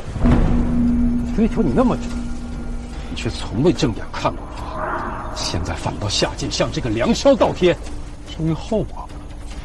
当我计划好这一切的时候，我怎么可能没想好退路？若我们都死了，你当所有人都是傻子吗？那么多人看着你和我们一起出的城，所以我也要死，只不过你们是真死，我是假死。大不了我离开京城，我端木家又不止京城这一处，倒是好算计。只要能杀了你，这一切都值。但我可以给你一个机会，穆秦雪，现在就臣服于我，随我离开京城，好好服侍我，可以留你一条命。呸！我告诉你，就算我穆秦雪出家为尼，我也不会看上你。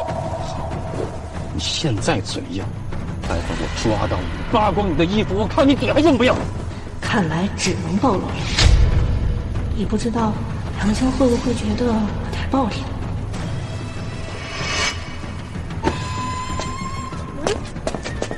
你干嘛？我怎么能让一个女孩子挡在我的身前？你放心，我会把你毫发无伤的带回京城。你能打过他吗？我可是会武的，雪儿就是我救的。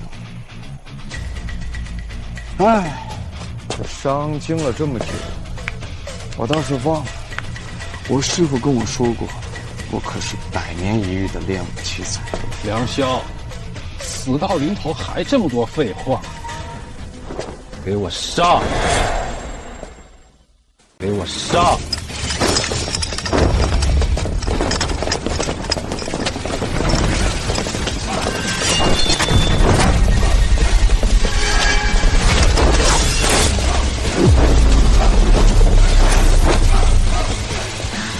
好帅呀！怎么跟我想象不一样呢？今天要是我这身这么凉，武功还这么厉害，那我成名之后还能让小皮鞭出现？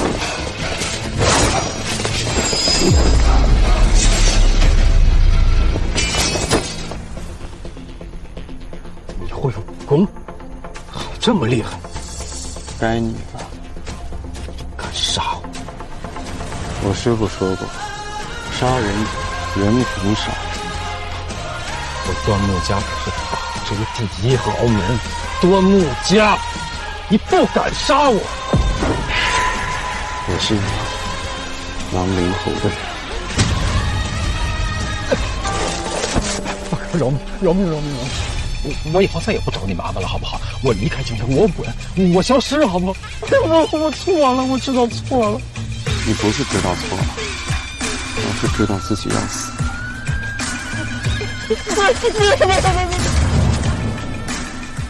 似乎不需要出手。不，他比当年的兰陵侯更具危险。他会使我巴蜀最大的阻碍。你想清楚了，这事儿要是被你四妹知道，我可是巴蜀的公孙无情，他对我巴蜀的威胁太大，现在是个机会。我儿云衣虽是女子，却有圣君之姿。云衣啊，是父皇对不起兰陵侯，不要怪父皇。父皇能为兰陵侯做的，只有这一件事。若他还活着，最后如何，由你